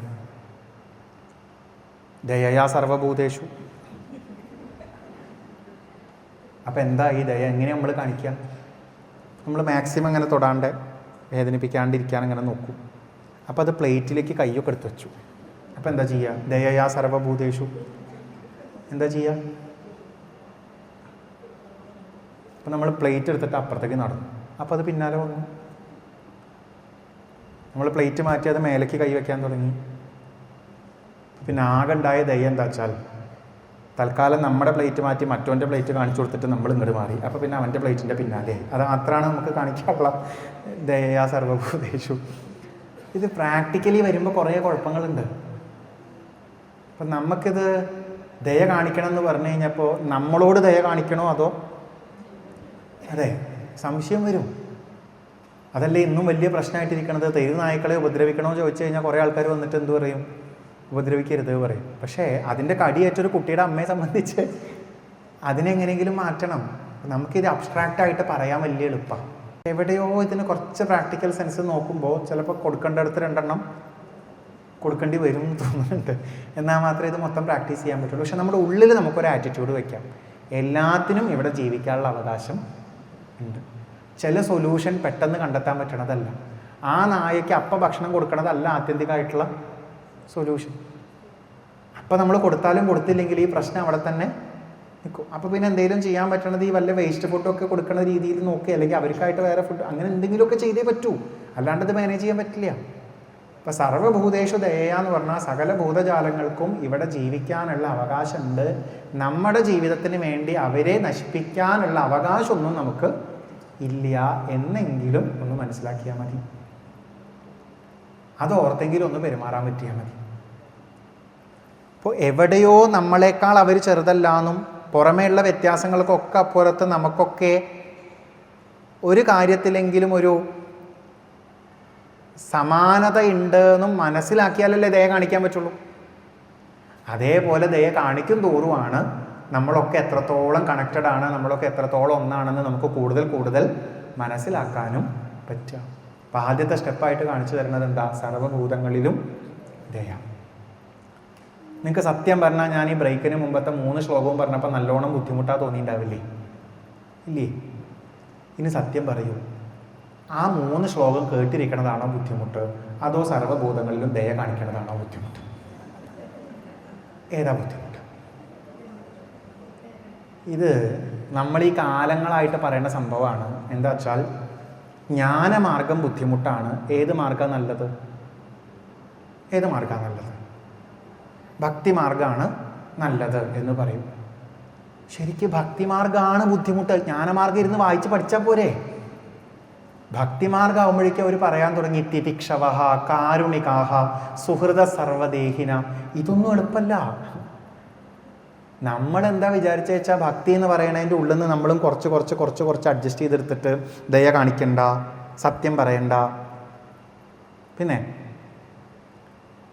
സഹനശക്തി വേണ്ട, പകരം ആകെ ചെയ്യേണ്ടത് എന്താ ചോദിച്ചു കഴിഞ്ഞാൽ അമ്പലത്തിലൊക്കെ പോയി തൊഴുത് വിഗ്രഹത്തിന് മുന്നിലൊക്കെ പ്രാർത്ഥിച്ച് വിളക്കൊക്കെ കൊളുത്തി വെച്ചാൽ മതി. എന്തൊരെളുപ്പം അല്ലേ? നമ്മൾ പറയുമ്പോൾ പറയും വിളക്ക് കൊളുത്തണ്ടേ എന്നുള്ളത് ബുദ്ധിമുട്ടാണോ എന്നുള്ളത്. നിങ്ങളോട് ജീവിതത്തിൽ ഒരു ഡൈക്കോട്ടോമി തന്നിട്ട് ചോദിക്കുക വിചാരിക്കുക, 2 ഓപ്ഷൻ തന്നിട്ട് ചോദിക്കുക. ഒന്നിലും നിങ്ങൾ വിളക്ക് കൊടുത്ത ദിവസവും, അല്ലെങ്കിൽ നിങ്ങൾ ദിവസവും ആൾക്കാരോട് നന്നായിട്ട് പെരുമാറുക. ഏതാ എളുപ്പം? ഏതാ എളുപ്പം? സംശയമില്ല, വിളക്ക് കൊടുത്തലാണ്. അതുകൊണ്ടാണ് നമ്മൾ ദിവസവും അമ്മാതിരി കാര്യങ്ങളിലേക്ക് കൂടുതൽ അട്രാക്റ്റഡ് ആവണത്. നമുക്കൊരിക്കലും ഇതല്ലാണ്ട് നമ്മുടെ മെൻ്റൽ ആറ്റിറ്റ്യൂഡ് മാറ്റാൻ എളുപ്പമല്ല. നിങ്ങൾ ഈ കഴിഞ്ഞ 3 ശ്ലോകവും കേട്ടപ്പോൾ തോന്നിയിട്ടുണ്ടാവും ഇത് എന്തൊക്കെയാണ് പറയണത്, ഇത് അങ്ങനെ ഭഗവാനിൽ നിന്ന് ഇത് ഉണ്ടാവണു, ഭഗവാനിലേക്ക് അങ്ങോട്ട് പോകണു, ഭഗവാൻ അസംഗനാണ്, ബാധിക്കണ്ടോ ഇല്ലയോ. ദയയാ സർവഭൂതേഷു എന്തൊരെളുപ്പ. ഇത് രണ്ടും തമ്മിലുള്ള വ്യത്യാസം എന്താ വെച്ചാൽ മറ്റേത് വായിച്ച് മനസ്സിലാക്കാനുള്ള ബുദ്ധിമുട്ടാണ്, ഇത് വായിച്ച് മനസ്സിലാക്കാൻ എളുപ്പമാണ്. പ്രാക്ടിക്കലി കൊണ്ടുവരാൻ രണ്ടിനും എന്തുണ്ട്, ബുദ്ധിമുട്ടുണ്ട്, നല്ലോണം ബുദ്ധിമുട്ടുണ്ട്. ഇപ്പം ദയ പ്രാക്ടീസ് ചെയ്യാൻ എളുപ്പമൊന്നുമല്ല, പക്ഷെ എന്നാലും നമുക്ക് ഫസ്റ്റ് സ്റ്റെപ്പ് കാണിച്ചു തരുന്നത് എന്താ, എല്ലാത്തിനും ആത്മാവായ ഈശ്വരനെ അറിയണം വെച്ചാൽ നിങ്ങളുടെ എല്ലാത്തിനെയും ആത്മാവിനെ ഒന്ന് തൊടണ്ടേ. അപ്പം അതിനെന്താ ചെയ്യുക വെച്ചാൽ എല്ലാവരുടെയും ആത്മാവിനെ അറിഞ്ഞുകൊണ്ട് പെരുമാറാനായിട്ട് ശ്രമിക്കുക. കളിയാക്കലൊക്കെ കുറയ്ക്കുക. എന്താ വെച്ചാൽ കളിയാക്കുമ്പോൾ നമ്മൾ വേദനിപ്പിക്കില്ലേ ഒരാളെ, അല്ലേ? നമ്മളാണ് ആളുടെ സ്ഥാനത്തിരിക്കണത് വെച്ചാൽ നമുക്ക് സഹിക്കും ഇല്ല. അപ്പം നമ്മൾ എന്ത് ചെയ്യാം, കളിയാക്കാതിരിക്കാൻ ശ്രമിക്കാം. ഞാനിങ്ങനെ ഇടയ്ക്ക് പറയാറുള്ളൊരു ഉദാഹരണമുണ്ട്. നമ്മൾ ഈ പ്രഭാഷണത്തിനൊക്കെ പോകുമ്പോൾ, പ്രഭാഷണം അല്ലാണ്ട് ഈ സപ്താഹത്തിന് പോകുമ്പോഴാണ് ഇത് വളരെ കറക്റ്റായിട്ട് വരിക. അപ്പം ഞാൻ അത് പറഞ്ഞിട്ട് ഇതിലേക്ക് വരാം, അതാണ് നല്ലത്. സപ്താഹയജ്ഞമൊക്കെ നിങ്ങൾ അവിടെ ഇവിടെയും കണ്ടിട്ടുണ്ടാവുമല്ലോ. എന്തായാലും മിക്കവാറും ഒരു ആചാര്യനും ഉണ്ടാവും, പ്രഭാഷണം ചെയ്യാനൊപ്പം വായിക്കാനുള്ള ആളും ഉണ്ടാവും, പൂജയ്ക്കുള്ള ആളും ഒക്കെ ഉണ്ടാവും. നമ്മുടെ കുറച്ച് കാലം ആയിട്ട് നമ്മൾ കാണുന്ന ഒരു രീതി എന്താ വെച്ചാൽ, ആദ്യം സപ്താഹങ്ങൾക്കൊക്കെ പോയി തുടങ്ങുന്ന ആൾ ചിലപ്പോൾ പൂജയ്ക്കാണ് പോയി തുടങ്ങുക, പിന്നെ വായിക്കാൻ തുടങ്ങും, പാരായണവും, കുറച്ച് കഴിഞ്ഞാൽ പ്രഭാഷണം ചെയ്യാൻ തുടങ്ങിക്കഴിഞ്ഞാൽ ആൾ മെയിൻ ആചാര്യനായിട്ട് മാറും. വിചാരിച്ചോളൂ അങ്ങനെയാണ്. അപ്പോൾ 1-2 സപ്താഹത്തിനൊക്കെ പോയി കഴിഞ്ഞാൽ എന്താ വെച്ചാൽ ഈ സപ്താഹത്തിൻ്റെ ഒരു ടൈമിംഗ് ഒക്കെ അഡ്ജസ്റ്റ് ചെയ്യുമ്പോൾ കുറച്ച് നേരം അടുപ്പിച്ച പ്രഭാഷണമാണ് വെച്ചാൽ ഈ പാരായണം ചെയ്യുന്ന ആൾക്കും പൂജ ചെയ്യുന്ന ആൾക്കും കുറച്ച് നേരം റെസ്റ്റ് ചെയ്യാനുള്ള ടൈമൊക്കെ കിട്ടും. അത് കഴിഞ്ഞ് ആചാര്യൻ റെസ്റ്റ് ചെയ്യുമ്പോൾ ഇവർ വന്ന് പാരായണം പൂജയൊക്കെ അങ്ങനെ ചെയ്യുന്നുണ്ട്. നമ്മളിങ്ങനെ ആദ്യം പോയിട്ട് എന്താ ശീലിക്കുക വെച്ചാൽ, പ്രഭാഷണം നടക്കുന്ന സമയത്ത് റൂമിൽ സ്വസ്ഥമായിട്ട് ഇരുന്നിട്ട് ഈ പാരായണം ചെയ്യുന്ന ആളും പൂജ വയ്ക്കുന്ന ആളും കൂടെ കുറ്റം പറയാം. ആരെ പറ്റി? മുപ്പര് ഇന്നലെ എന്നോട് അങ്ങനെ പറയുകയാണ്, മുപ്പരാരും എന്നോട് അങ്ങനെ പറയാം. ഇയാളുടെ ഈ ടൈമിംഗ് ഒന്നും തീരെ ശരിയല്ല, ഒരു സമയത്ത് നിർത്തും എന്ന് പറഞ്ഞാൽ നിർത്തൂല്ല, കുറേ കുറ്റങ്ങൾ. ഇയാൾ എന്തൊക്കെയാണ് അവിടെ വിളിച്ച് പറയണത്, നല്ല രസമാട്ടോ പറയാൻ, കുറേ ഇങ്ങനെ പറയാം. അതിങ്ങനെ ഒരാളുടെ അടുത്ത് നിന്നല്ലാണ്ട് വേറെ ആളുടെ ആചാര്യൻ്റെ സപ്താഹത്തിനൊക്കെ പോകുമ്പോൾ മറ്റേ ആചാര്യനെ ഇങ്ങനെ കമ്പയർ ചെയ്ത് ആർക്കാ കുറ്റം കൂടുതലുള്ളത് എന്നൊക്കെ നോക്കാം. രണ്ടുപേർക്കും കോൺട്രിബ്യൂട്ട് ചെയ്യാണ്ടാവും സംസാരിക്കുമ്പോൾ, കുറേ ഇങ്ങനെ പറയാം. അങ്ങനെ കുറച്ച് കാലമൊക്കെ കഴിഞ്ഞിട്ട് ഈ സഹായിക്കാൻ പോയിരുന്ന ആൾക്കാർ ആരായിട്ട് മാറും? ആചാര്യനായിട്ട് മാറും. അങ്ങനെ ആ ആചാര്യൻ സ്റ്റേജിൽ കയറി പ്രഭാഷണം തുടങ്ങുന്ന സമയത്ത് മെല്ലെ അപ്പുറത്ത് ഈ പാരായണം ചെയ്യുന്ന ആളും പൂജ ചെയ്യുന്ന ആളും കൂടെ ഇന്ന് നമുക്ക് റെസ്റ്റ് എടുക്കാൻ പോകാമെന്ന് വിചാരിച്ച് ഇങ്ങനെ നടന്നു പോണത് കാണും റൂമിലേക്ക്. അപ്പോൾ അങ്ങനെ സംസാരിച്ചിട്ടാണ് ഇവിടുന്ന് തന്നെ ചിലപ്പോൾ നടന്നു പോകുന്നുണ്ടാവും. അപ്പോൾ ഈ ആചാര്യൻ ഇങ്ങനെ നോക്കുമ്പോൾ ചിലപ്പോൾ എന്ത് തോന്നും? അത് തോന്നും. അതെന്തുകൊണ്ടാണ് തോന്നാൻ കാരണം എന്ന് വെച്ചാൽ നമ്മളിത് നല്ലോണം ചെയ്തിട്ടുണ്ട് എന്നുള്ളത് കൊണ്ടാണ്. അപ്പം നമ്മളെ പറ്റിയാച്ചാൽ നമുക്ക് സഹിക്കാൻ വയ്യ, പക്ഷെ മറ്റവരെ പറ്റിയാച്ചാൽ എത്ര വേണമെങ്കിലും ആവാം. അപ്പം ഇത് നമ്മളെപ്പോലെയല്ലേ അവരൊന്ന് ചിന്തിച്ചാൽ തീരണ കാര്യമുള്ളൂ. ഇത് ഒറ്റ പ്രഭാഷണമാണെങ്കിലും അങ്ങനെയാണ്. നമ്മളെത്ര പേരുടെ പ്രഭാഷണത്തെ പറ്റി കുറ്റം പറയുന്നറിയോ? എന്ത് രസം അങ്ങനെ കേൾക്കാൻ.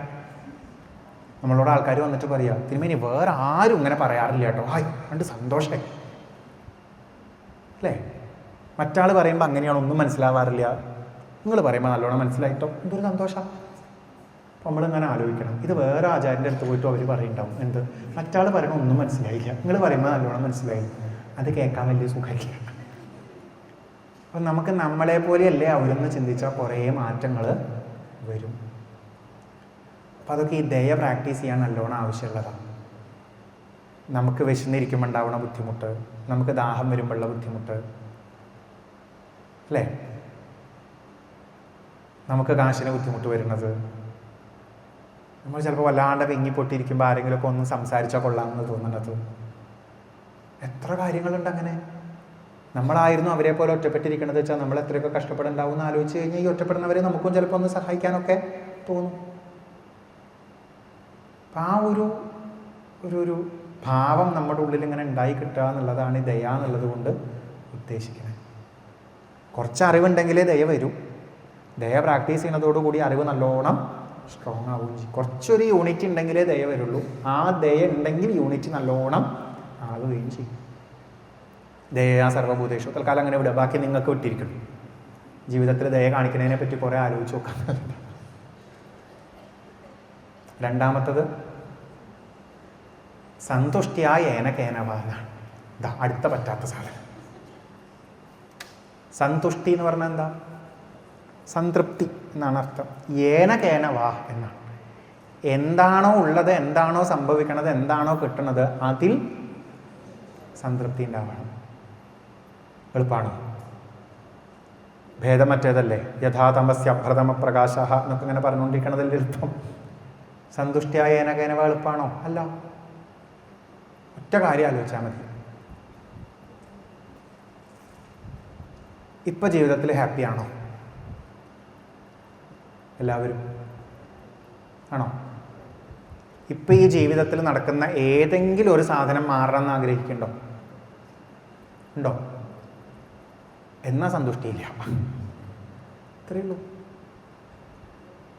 നമ്മുടെ കൂടെയുള്ള ആരെങ്കിലും പോണമെന്നോ ആരെങ്കിലും വരണമെന്നോ നമ്മുടെ ഇപ്പോഴത്തെ ഏതെങ്കിലും ഒരു അവസ്ഥ മാറണമെന്നോ ആഗ്രഹിക്കുന്നുണ്ടെങ്കിൽ നമുക്ക് എന്തില്ല? സംതൃപ്തിയില്ല. നമ്മളിപ്പോഴും എന്തോ ബെറ്റർ ആവണം എന്ന് ആഗ്രഹിച്ചുകൊണ്ടിരിക്കുക. അതില്ലാണ്ടേ ആവണം എന്നാണ് പറയണത്. എന്താ പ്രശ്നം എന്നറിയോ? കൂടുതൽ ഇനിയും വേണമെന്ന് തോന്നും തോറും നമ്മുടെ ഫോക്കസ് മുഴുവൻ ഈ വൈവിധ്യങ്ങളിലേക്കാണ്. ചിലത് നല്ലത്, ചിലത് ചീത്ത. ഇത് ഗുണമുള്ളത്, ഇത് ദോഷമുള്ളത്. ഇത് സുഖകരമായ അനുഭവം, ഇത് ദുഃഖകരമായ അനുഭവം. ഈ രീതിയിൽ നമ്മൾ ഈ വൈവിധ്യങ്ങൾ എങ്ങനെ ചിന്തിച്ചുകൊണ്ടിരുന്ന ഒരു കാലത്തും ഈ വൈവിധ്യങ്ങൾക്ക് ആധാരമായ ആരിലേക്ക് പോവില്ല? ഭഗവാനിലേക്ക് പോകാൻ പറ്റില്ല. അപ്പോൾ ഉള്ളതിൽ സംതൃപ്തി എന്ന് പറയുന്നത് നമുക്ക് വലിയ ആവശ്യമില്ലെങ്കിൽ നമ്മൾ ഈ വൈവിധ്യങ്ങളിൽ കിടന്ന് തന്നെ കളിച്ചുകൊണ്ടിരിക്കും. സിനിമ ആസ്വദിക്കണോ അതോ സിനിമയുടെ സീൻ അങ്ങനെ വേണം ഇങ്ങനെ വേണമെന്ന് വാശി പിടിക്കണോ? നമ്മൾ ചെയ്യണത് അതാണ്. രണ്ടാമത്തത്, നമുക്ക് നമ്മുടെ സിനിമയിൽ ചില സീൻ ഒട്ടും ഇഷ്ടമല്ല, അല്ലേ? നായകൻ മരിക്കണ സീൻ പാടില്ല, ഒരിക്കലും പാടില്ല. പക്ഷെ നായകൻ മരിക്കോ ഇല്ല മരിക്കോ എന്നുള്ളതല്ല, സീൻ മൊത്തം എന്താണ്? സിനിമയാണ്. ആ ചിത്രകേതുവൊക്കെ അവസാനം പാർവതിയിൽ നിന്ന് ശാപം കിട്ടിയിട്ട് പോകുമ്പോഴേ ഹാപ്പി ആയിട്ടാണ് പോണത്. അടുത്ത എപ്പിസോഡ് തുടങ്ങാറായി, ഞാൻ കണ്ടിട്ട് വരാം എന്ന് പറഞ്ഞിട്ടാണ് പോണത്. എനിക്ക് അടുത്ത സീൻസ് ഉണ്ട്, നല്ല ട്വിസ്റ്റ് ഉണ്ട് എന്നൊക്കെയാണ് കണ്ടത്, ഞാൻ പോയി കണ്ടിട്ട് വരാമെന്ന് പറഞ്ഞിട്ടാണ് പോണത്. അപ്പോൾ പാർവതിക്ക് ഇത് മനസ്സിലാവണില്ല. അപ്പോൾ മഹാദേവൻ പറയണത് പാർവതി കണ്ടവർ മുഴുവൻ സിനിമയുടെ സീൻ ഇഷ്ടമല്ലാത്തതായി മാറുമ്പോൾ അയ്യോ ഈ സീൻ വേണ്ട എന്ന് പ്രാർത്ഥിക്കുന്ന ആൾക്കാരെയാണ്. അല്ലാണ്ട് സീൻ ഏതായാലും സിനിമ ആസ്വദിക്കുന്നവരെ പാർവതി ഇതുവരെ കണ്ടിട്ടില്ല. ഇതൊക്കെ ഈശ്വര ലീലയാണ്. അത് ജനനായാലും ശരി, മരണമായാലും ശരി, ശാപമായാലും ശരി, അനുഗ്രഹമായാലും ശരി, സുഖമായാലും ശരി, ദുഃഖമായാലും ശരി. സന്തുഷ്ടിയായ ഏന കേനവ. എല്ലാം ജീവിതമല്ലേ? ആണ്. നമ്മുടെ കുഴപ്പം എന്താ വെച്ചാൽ നമുക്ക് ബുദ്ധിമുട്ടൊന്നുമില്ല സന്തുഷ്ടിയായ ഏന കേനവ എന്ന് ഉറപ്പിക്കാൻ. പക്ഷെ നമ്മളെല്ലാവരും ഒരുമിച്ച് ഉറപ്പിക്കണം, അത്രയേ ഉള്ളൂ. മറ്റേതെന്താ കുഴപ്പച്ചാൽ ഞാൻ എനിക്കുള്ളതിൽ തൃപ്തിപ്പെടാൻ പുറപ്പെടുക, വിചാരിച്ചത് കിട്ടിയിട്ടില്ല എന്നാലും തൃപ്തിപ്പെടാൻ പുറപ്പെടുക. പക്ഷെ അവന് വിചാരിച്ചത് കിട്ടി, അതാ കുഴപ്പം. ആർക്കും വിചാരിച്ചത് കിട്ടാണ്ട് എല്ലാവരും തൃപ്തിപ്പെടുകയായിരുന്നു വെച്ചാൽ കുഴപ്പമില്ല. അതുകൊണ്ട് ഈ ലോക്ക്ഡൗൺ വന്നപ്പോൾ വലിയ അസൂയ ഉണ്ടായില്ല. എല്ലാവരും ലോക്ക്ഡായി, അതുകൊണ്ട് കുഴപ്പമില്ല. പക്ഷെ നമ്മളെ മാത്രം ലോക്ക് ചെയ്തിട്ടാൽ നമുക്ക് അസൂയ വരും. ഇപ്പം സന്തുഷ്ടിയായ ഏന കേനവ പ്രാക്ടീസ് ചെയ്യാനുള്ള വലിയ ബുദ്ധിമുട്ട് എന്താ വെച്ചാൽ മറ്റവർക്ക് കിട്ടുന്നുണ്ട് എന്നുള്ളതാണ് കുഴപ്പം. ഭാഗവതം പറയണത് എല്ലാവരും വിചാരിച്ച പോലെ കാര്യങ്ങൾ നടക്കണില്ല എന്ന് ചിന്തിച്ചുകൂടെ എന്നാണ്. പക്ഷെ നമ്മൾ ജീവിതത്തിൽ നോക്കുമ്പോൾ എന്താ വെച്ചാൽ ചില കാര്യങ്ങൾ ചിലർക്ക് വിചാരിച്ചതുപോലെ നടക്കുന്നുണ്ട്, നമുക്കത് നടക്കാത്തതുകൊണ്ട് നമുക്ക് തൃപ്തിപ്പെടാൻ പറ്റായി. ചിത്രകേതുവിനോട് അംഗരേസ മഹർഷി പറഞ്ഞത് ഉള്ളതിൽ തൃപ്തിപ്പെടാനാണ്. ഉള്ളത് എന്തായിരുന്നു ചോദിച്ചാൽ ചിത്രകേതുവിന് മക്കളില്ലാത്ത അവസ്ഥയാണ്, ബാക്കിയൊക്കെ കുറേ ഉണ്ട്. പക്ഷെ ചിത്രകേതു പറഞ്ഞത് എന്താ വെച്ചാൽ ഇതൊക്കെ ഉണ്ട് വെച്ചാലും എനിക്കൊരു മകൻ ഉണ്ടായാലേ സമാധാനമാവുള്ളൂ. നിങ്ങളൊന്ന് ആലോചിച്ച് നോക്കൂ. സന്തുഷ്ടിയായ ഏന കേനവ. ഞാൻ നിങ്ങൾക്ക് ഇഷ്ടമല്ലാത്ത 2-3 വർത്താനം പറഞ്ഞുതരാം. ഒന്ന്, ഒരു ബന്ധു മരിച്ചു, വിഷമിച്ചിരിക്കുകയാണ്. നമ്മുടെ അടുത്ത് ഭാഗവതം വന്നിട്ട് എന്ത് പറയുന്നു? സന്തുഷ്ടിയ ഏന കേനവ. 2, ജീവിതത്തിൽ ആർക്കോ മക്കളില്ല, നമ്മൾ വന്നിട്ട് എന്ത് പറയുന്നു? സന്തുഷ്ടിയ ഏന കേനവ. 3, ജീവിതത്തിൽ ആരോഗ്യമോ സ്വന്തമായിട്ട് സ്ഥലമൊന്നും ഇല്ലാണ്ട് കുറേ കാശൊക്കെ കഷ്ടപ്പെട്ടാണ് ജീവിച്ചുകൊണ്ടിരിക്കുന്നത്. ബാക്കിയുള്ളവർ വലിയ വീട്ടിൽ താമസിക്കുമ്പോൾ നമ്മൾ അവരോട് പോയിട്ട് എന്ത് പറയുന്നു? സന്തുഷ്ടിയ ഏന കേനവ. ഇത് നടക്കുമോ? ഇല്ല. അതെന്തുകൊണ്ടാണ് നടക്കാത്തത് ചോദിച്ചാൽ നമ്മൾ അങ്ങോട്ടും ഇങ്ങോട്ടും എപ്പോഴും കമ്പാരിസൺ വെച്ചുകൊണ്ടിരിക്കുന്നുണ്ട്. ധ്രുവൻ്റെ അടുത്ത് നാരദൻ വന്നിട്ട് പറഞ്ഞതേ, വിചാരിച്ചതെല്ലാം ജീവിതത്തിൽ കിട്ടണമെന്നില്ല, ഉള്ളതിൽ തൃപ്തിപ്പെട്ടുകൂടെ എന്നാ ചോദിച്ചത്. നമ്മളെക്കാൾ കൂടുതലുള്ളവരെ കാണുമ്പോൾ അസൂയ വേണ്ട, ബഹുമാനിക്കാം, അവരുടെ പുണ്യം. നമ്മളെക്കാൾ കുറവുള്ളവരെ കാണുമ്പോൾ ദയയാണ് വേണ്ടത്, അല്ലാതെ ചവിട്ടി താഴ്ത്താൻ നോക്കരുത്. ഒപ്പമുള്ളവനോട് ശത്രുത വേണ്ട, മത്സരം വേണ്ട, മൈത്രിയാണ് വേണ്ടത്. നാരദർ ഉദ്ദേശിച്ചത് എന്താ വെച്ചാൽ, അനിയൻ ഉത്തമൻ അച്ഛൻ്റെ മടിയിലിരിക്കാൻ പറ്റി, ധ്രുവന് പറ്റിയില്ലല്ലോ എന്ന് ആലോചിച്ച വിഷമമൊന്നും വേണ്ടാന്ന്. ഇപ്പോൾ ധ്രുവൻ ചോദിക്കുന്നുണ്ട് നാരദൻ്റെ അടുത്ത് തിരിച്ചേ, എങ്ങനെയാ മഹർഷേ, ഈ രണ്ടാനമ്മയുടെ അടുത്തുനിന്ന് ഭാഗ്യം കെട്ടവനെ എന്നുള്ള വിളി വല്ലതും കേൾക്കാനുള്ള വല്ല അനുഭവം ഉണ്ടായിട്ടുണ്ടോ എന്ന് ചോദിച്ചു. ഇല്ല. അതാണ്, അതില്ലാത്തതുകൊണ്ട് ഇങ്ങനെ മൈക്കെടുത്ത് പ്രസംഗിക്കാൻ നല്ല സുഖം. അത് കിട്ടണവരുടെ ഉള്ളിൽ അതിൻ്റെ വേദന അങ്ങനെ ഇരിക്കുമ്പോൾ ഉള്ളതിൽ തൃപ്തിപ്പെട്ടോളൂ എന്നൊന്നും പറഞ്ഞാൽ പറ്റില്ല. അതാണ് വിഷയം. നമുക്കിത് അങ്ങോട്ടും ഇങ്ങോട്ടും പോയിട്ട് പറയാൻ നല്ല എളുപ്പമാണ്. പക്ഷെ അനുഭവിക്കണവൻ്റെ ഉള്ളിൽ അവന് കുറവുണ്ട് എന്ന് തോന്നിപ്പിക്കുന്ന രീതിയിലുള്ള ചുറ്റുള്ളവരുടെ പെരുമാറ്റം കൂടി ആയിക്കഴിഞ്ഞാൽ അതൊരു വലിയ പ്രശ്നമാണ്. അപ്പം അതിനൊക്കെ മറികടന്ന് പോവുക എന്ന് പറയുന്നത് വലിയ ബുദ്ധിമുട്ടാണ്.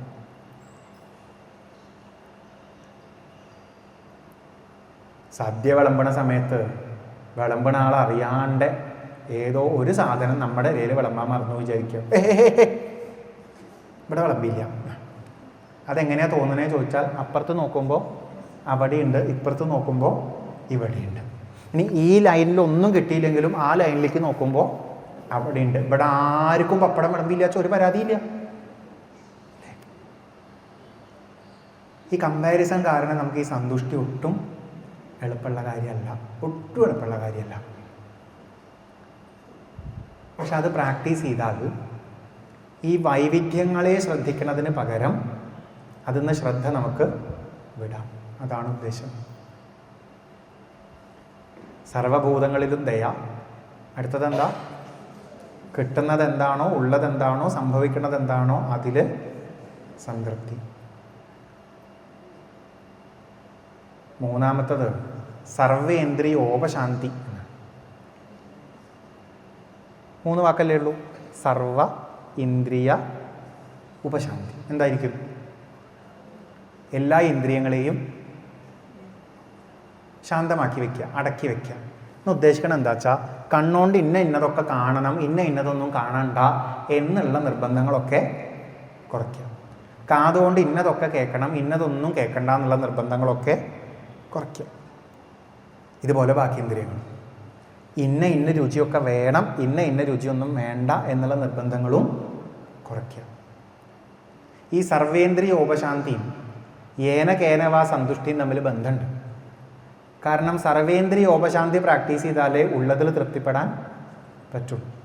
ഉള്ളതിൽ തൃപ്തിപ്പെടാൻ ശീലിച്ചാലേ കണ്ണിനെയും കാതിനെയും ഒക്കെ കൺട്രോൾ ചെയ്യാനും പറ്റുള്ളൂ. ഇത് രണ്ടും ആവശ്യമില്ല. ഇനി ഇത് രണ്ടും നടന്നാലേ മറ്റുള്ളവരോട് ഇത്തിരി ദയയും ഉണ്ടാവുള്ളൂ.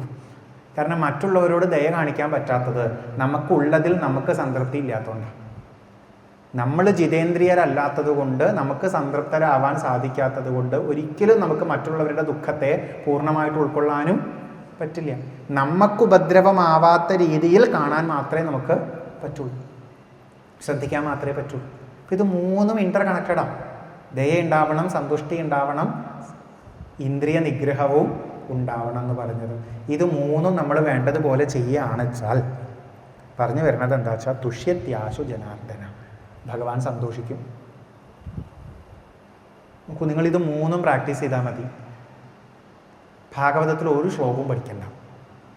എന്തിനാത്ര കഷ്ടപ്പെടണം? ഇനി ഓരോ ശ്ലോകം പഠിക്കുക, എന്നിട്ട് ഓരോ ആചാര്യന്മാർ വന്ന് ഓരോ അർത്ഥം പറയുന്നു. ഇപ്പോൾ കൺഫ്യൂഷനായിട്ട് ഇപ്പോൾ ഇതിൽ ഏതൊരർത്ഥമാണ് ശരി എന്നുള്ളത്. മാത്രമല്ല ഓരോ കഥയ്ക്കും വന്നിട്ട് ആൾക്കാർ ഓരോ തത്വവും പറയുന്നുണ്ട്. ഇത് അതിലേറെ ബുദ്ധിമുട്ട് അല്ലെ? കംസൻ്റെ കഥയൊക്കെ പറയുമ്പോൾ ചിലർ വന്നിട്ട് കംസൻ എന്ന് പറഞ്ഞാൽ പ്രാരബ്ധ എന്നൊക്കെ പറയും ചില ആൾക്കാർ. ഓ ആണോ? വേറെ ആൾക്കാർ വന്നിട്ട് പറയും കംസൻ വേറെ എന്തോ ആണ്, ക്രോധാണ് എന്നൊക്കെ പറയും, സ്വാർത്ഥതയാണെന്നൊക്കെ പറയും. ഇത്രയൊന്നും കഷ്ടപ്പെടണ്ടാന്നേ. ജീവിതത്തിൽ ഈ 3 കാര്യം പ്രാക്ടീസ് ചെയ്താൽ മതി. ജനങ്ങളുടെ എല്ലാ ദുഃഖവും തീർക്കണം ജനാർദ്ദനായിട്ടുള്ള ഭഗവാൻ പ്രസാദിക്കുന്നു പറഞ്ഞാൽ നിങ്ങളുടെ ദുഃഖം തീരും. ഇനി ഇതിനെല്ലാത്തിനും ആധാരമായി ഈശ്വരൻ പ്രസാദിക്കുന്നു പറഞ്ഞു കഴിഞ്ഞാൽ ഇതെല്ലാത്തിനും ആധാരം ഈശ്വരനാണെന്ന് തിരിച്ചറിയാനും നിങ്ങൾക്ക് പറ്റും. നമ്മുടെ കാഴ്ചപ്പാടേ മാറുന്നേ. നമ്മൾ കാര്യങ്ങളെ മനസ്സിലാക്കുന്ന രീതിയേ മാറും. നമ്മുടെ ഇന്ദ്രിയങ്ങളെ നിഗ്രഹിച്ച് സംതൃപ്തിയോടുകൂടി ചുറ്റുമുള്ളവർക്കും ജീവിക്കാൻ അവകാശമുണ്ട് എന്ന് മനസ്സിലാക്കിക്കൊണ്ടാണ് നമ്മൾ ജീവിക്കണത് എന്നുണ്ടെങ്കിൽ നമ്മൾ ഓരോ ദിവസവും ഓരോ നിമിഷവും ചെയ്യുന്ന കാര്യങ്ങളിലൊക്കെ മാറ്റം വരും. എത്ര വേഗം കാര്യങ്ങളെ കൂടുതൽ കൂടുതൽ ഉൾക്കൊള്ളുക എന്നറിയോ, എത്ര വേഗം നമുക്ക് കാര്യങ്ങളെ മനസ്സിലാക്കാൻ പറ്റുക എന്നറിയോ. കാരണം നമ്മൾ നമ്മുടെ ഷൂന്ന് പുറത്തിറങ്ങി, നമ്മൾ നമ്മുടെ സങ്കുചിതമായിട്ടുള്ള മനോഭാവത്തിൽ നിന്ന് പുറത്തേക്ക് ഇറങ്ങി, വിശാല മനസ്കരായി. വിശാല മനസ്കത വന്ന ആ മനസ്സിൻ്റെ പവർ എത്രയാ ചേട്ടാ, എത്ര ഭംഗിയായിട്ട് ആ മനസ്സ് നമുക്ക് ഇതിൻ്റെ ഒരു നല്ല ചിത്രം വരച്ച് കാണിച്ചു തരിക എന്നറിയോ, ഈ ലോകം എന്താ, ഈ ജീവിതം എന്താന്നുള്ളതിൻ്റെ. അപ്പം ലോകത്തെ ഒന്ന് മനസ്സിലാക്കിയിട്ട് ഇത് മൂന്നും പ്രാക്ടീസ് ചെയ്യാം. ഇത് മൂന്നും പ്രാക്ടീസ് ചെയ്യുന്നതോടുകൂടി ഈ ലോകത്തെയും ജീവിതത്തെയും നല്ലോണം അറിയാനും പറ്റും. പക്വതയുള്ളവന് ഇത് ശീലിക്കാൻ പറ്റും. ഇത് ശീലിച്ചവൻ്റെ പക്വത നല്ലോണം വർദ്ധിക്കുകയും ചെയ്യും. ജീവിതം അറിഞ്ഞവന് ഇത് പ്രാക്ടീസ് ചെയ്യാം. ഇത് പ്രാക്ടീസ് ചെയ്യണവൻ്റെ ജീവിതത്തെ പറ്റിയിട്ടുള്ള അവബോധം നല്ലോണം കൂടുകയും ചെയ്യും. ഇത് മൂന്നും പ്രാക്ടീസ് ചെയ്യൂ എന്നാണ് പറയുന്നത്. ഭഗവാൻ സന്തോഷിക്കും എന്ന് പറയുന്നു. എങ്ങനെ ഭഗവാൻ സന്തോഷിക്കും എന്ന് കാണിച്ചു തരിക അതിൻ്റെ ചില പ്രത്യേകതകൾ. അപഹത സകല ഈഷണ ആമലാത്മന്യ അവിരതമേധിത ഭാവനോപഹൂത നിജജന വശകത്വമാത്മനോ എന്ന സരതി ഛിദ്രവദ അക്ഷരസതാമി. ഭഗവാൻ അപഹത സകല ഈഷണ ആമലാത്മനി അവിരതം ഏധിത ഭാവനോപഹൂതകനായിട്ട് നിജജന വശകത്വം കാണിച്ചുകൊണ്ട് ഒരിക്കലും അവിടെ നിന്ന് പോവാത്തവനായിട്ട് അവിടെ സ്ഥിതി ചെയ്യണു എന്നാണ്. സകല ഏഷണകളും അപഹതമായിരിക്കുന്ന, അതുകൊണ്ട് തന്നെ അമലമായിരിക്കുന്ന ഒരു മനസ്സിൽ എന്നെന്നും വർദ്ധിച്ചു വരുന്ന ഭക്തിഭാവത്താൽ അവിടേക്ക് വിളിക്കപ്പെടുന്നവനാകുന്ന ഭഗവാൻ അവിടെ വന്നിരുന്നു കഴിഞ്ഞാൽ ഞാൻ എന്നെ ഇത്തരത്തിൽ സ്നേഹിക്കുന്ന ആശ്രയിക്കുന്ന ഭക്തന്മാർക്ക് വശകനാണ് എന്ന് പറഞ്ഞുകൊണ്ട് ഒരിക്കലും അവിടെ നിന്ന് വിട്ടുപോകാത്തവനായിട്ട് അവരുടെ ഹൃദയത്തിൽ എപ്പോഴും ശോഭിക്കും എന്ന് പറയുന്നു. ഈ ഏഷണകളൊക്കെ അപഹതാവുക എന്ന് പറഞ്ഞാൽ നമ്മുടെ ഈ നേരത്തെ പറഞ്ഞ ദയ, സന്തുഷ്ടി, സർവേന്ദ്രിയോപശാന്തി ഇതൊക്കെ കണക്ട് ചെയ്ത് വരുന്നതാണ്. ആൾക്കാർക്ക് 3 തരം ഏഷണകളുണ്ട് എന്നൊക്കെയാണ് പറയുക. ഒന്നൊരു കുടുംബം ഒക്കെ വേണമെന്നുള്ള തോന്നൽ, 2 കുറേ സൗകര്യങ്ങളും മറ്റുമൊക്കെ വേണം എന്നുള്ള തോന്നൽ, 3 ഞാൻ 4 ആളുടെ മുന്നിൽ അത്യാവശ്യം പേര് കേട്ട ഒരാളായിട്ട് മാറണം എന്നുള്ളത്. ഈ 3 ഏഷണകളാണ് ഉണ്ടാവും. പല പേരിൽ ആചാര്യന്മാർ ഇതിനെ വിളിക്കും. ഈ 3 ഏഷണകളും ഇല്ലാണ്ടേ ആയിക്കഴിഞ്ഞാൽ എന്ന് പറഞ്ഞാൽ ഇങ്ങനെയുള്ള പിടിവാശികളൊക്കെ ഇല്ലാണ്ടേ ആയിരിക്കുന്ന, അതുകൊണ്ട് തന്നെ അമലമായിരിക്കുന്ന മനസ്സിൽ ഭഗവാൻ എപ്പോഴും വേഗം കുടികൊള്ളും എന്നാണ് പറയുന്നത്. വാശികളില്ലാണ്ടേ അവണ മനസ്സെന്ന് വിചാരിച്ചാൽ മതി. ഈ വാശികളില്ലാണ്ടേ അവണ മനസ്സിൽ എന്നെന്നും ഭഗവാനോട് ഓരോ നിമിഷവും വർദ്ധിച്ചു വരുന്ന ആ ഭാവത്താൽ ഭഗവാൻ അവിടെ തന്നെ എപ്പോഴും കുടികൊള്ളാൻ ശ്രമിക്കുക ചെയ്യുക. നിജജന വശകത്വം കാണിച്ചു തന്നുകൊണ്ട് എന്നാണ്. ഒരിക്കലും വിട്ടുപോകില്ല അത്. എന്നാ സരതി, ഇതൊന്ന് മനസ്സിലാക്കിയാൽ മതി. നിങ്ങൾ വാശി മാക്സിമം കുറച്ചുകൊണ്ട് ഭഗവാനെ അറിയാൻ വേണ്ടി ഭഗവാനോട് അടുക്കാൻ ശ്രമിക്കുന്നുണ്ടോ? എന്നാൽ അങ്ങനെയുള്ളവരുടെ അടുത്തുനിന്ന് വിട്ടുപോകാതിരിക്കുന്ന കാര്യം ആരേറ്റു? ഭഗവാനേറ്റു. നിജജന വശകത്വം എന്നൊക്കെയാണ്. ഇതൊക്കെ ശരിക്ക് ഈ എന്താ പറയുക, ഭക്തിയുടെ ഒരു രസമൊക്കെ ഇങ്ങനെ അറിഞ്ഞിങ്ങനെ കുറേ പ്രഭാഷണം ചെയ്യുന്ന ആൾക്കാരുണ്ട്. അങ്ങനെയുള്ളവർക്ക് പറയാൻ പറ്റുന്ന വാക്കുകളാണ് ഈ നിജജന വശകത്വം എന്നൊക്കെ പറഞ്ഞാൽ. നിജജന വശകത്വം എല്ലാ വാക്കിനും വിലയുണ്ട്. നിജം എന്നുള്ള വാക്കൊക്കെ അവിടെ ഉപയോഗിച്ചെന്ന് പറഞ്ഞാൽ അതിൻ്റെ അർത്ഥം ഭഗവാന് തോന്നുകയാണ് നമ്മളൊക്കെ ആരുടെ ആളാണ്? ഭഗവാന്റെ ആളാണ്, എൻ്റെ നിജജനമാണ്, എൻ്റെ ജനമാണ്. എന്നിട്ട് അവൻ്റെ വശകനാവുക എന്നാണ് പറയണത്. അങ്ങനെയുള്ള ഒരാളുടെ വശകനാവുക എന്നൊക്കെ പറയണമെന്ന് ആലോചിച്ച് നോക്കൂ. എൻ്റെ ഇഷ്ടത്തിന് പകരം ഞാൻ ആരുടെ ഇഷ്ടത്തിന് നിൽക്കുകയാണ്? ആ ആളുടെ ഇഷ്ടത്തിന് നിൽക്കുകയാണ്. ആ ആൾ വിചാരിക്കണ പോലെ ആ ആളുടെ ഒപ്പം നിൽക്കണം. അങ്ങനെ ആയി മാറും എന്ന് പറയണം. അപ്പം നമ്മൾ ഭഗവാനെ അറിയാൻ ശ്രമിക്കും തോറും, നമ്മുടെ ഉള്ളിൽ ആ ഭാവം കൂടുതലായിട്ട് വളരും തോറും ഭഗവാൻ നമ്മുടെ ഉള്ളിൽ നിന്ന് വിട്ടു പോവാതെ നമ്മുടെ ഉള്ളിൽ നല്ലോണം നിൽക്കും. നമ്മൾ ഈ ലോകത്തിൻ്റെ ആധാരമായ ഈശ്വരനെ അറിയാൻ ശ്രമിക്കുമ്പോൾ ആ ഈശ്വരൻ നമ്മൾ അറിയാൻ ശ്രമിക്കുന്നതിനേക്കാൾ വേഗത്തിൽ നമ്മുടെ ഉള്ളിൽ പ്രകാശിക്കാൻ തുടങ്ങും, വിട്ടുപോവാതിരിക്കാൻ മാക്സിമം ശ്രമിച്ചുകൊണ്ട് എന്ന് പറയുന്നത് പോലെ നമ്മൾ അങ്ങോട്ട് പിടിക്കാൻ തുടങ്ങിയാൽ മൂപ്പര് ഇങ്ങോട്ടും പിടിക്കും. നമ്മൾ അങ്ങോട്ടൊരു എഫേർട്ട് ഇട്ടാൽ ഇങ്ങോട്ടൊരു ഗ്രേസും കിട്ടും എന്നാണ് ആചാര്യന്മാർ സിമ്പിളായിട്ട് പറയാറുള്ളത്. അങ്ങോട്ട് എഫേർട്ട് ഇടുന്തോറും ഇങ്ങോട്ട് ആ ഗ്രേസ് കൂടുതൽ വരും. നമ്മൾ അങ്ങോട്ട് പിടിക്കണം എന്ന് നല്ലോണം വിചാരിച്ച് പിടിക്കാൻ നോക്കുന്നുണ്ടെങ്കിൽ ഇങ്ങോട്ട് വന്നിട്ട് പിടിക്കും, ഇവിടെ ഇരിക്കും, പിന്നെ ഇവിടുന്ന് പോണ്ടാന്ന് തീരുമാനിക്കും. ആ പോണില്ല തീരുമാനിച്ചു എന്നൊക്കെ പറയുന്ന അവസ്ഥയൊക്കെ കേൾക്കാൻ നല്ല രസമുണ്ടല്ലോ അല്ലേ? ഉണ്ട്. പക്ഷെ അത് വേണമെന്നുണ്ട് അപഹത സകല ഈഷണ ആത്മാക്കളായി മാറണം എന്നാണ്. പിടിവാശിയൊക്കെ ഒന്ന് പറയണം. ആചാര്യന്മാർ കുറച്ചുകൂടെ ഭംഗിയായിട്ട് അതിനെ വർണ്ണിക്കുക എങ്ങനെയാ ചോദിച്ചാൽ, മറ്റെല്ലാത്തിനെയും വിട്ടുകൊണ്ട് ഭഗവാനെ സ്നേഹിക്കുന്നവരാണ്. അംബരീഷിൻ്റെ കഥയുടെ ഭാഗത്തൊക്കെ പറയും, ദുർവാസവനോട് ഭഗവാൻ പറയാം, അംബരീഷിനൊക്കെ എല്ലാം വിട്ട് എന്നെ സ്നേഹിച്ചാൽ പിന്നെ അങ്ങനെയുള്ള ആൾക്കാരുടെ അടുത്ത് ഞാൻ എങ്ങനെയാണ് പോകാൻ മഹർഷി എന്ന് ചോദിക്കും. ഗോപികമാരോട് കൃഷ്ണൻ പറയും, സകലതും വിട്ടിട്ട് എന്നെ സ്നേഹിച്ച നിങ്ങളെ വിട്ട് ഞാൻ എങ്ങനെയാ പോവുക? ആ നിജജന വശകത്വം,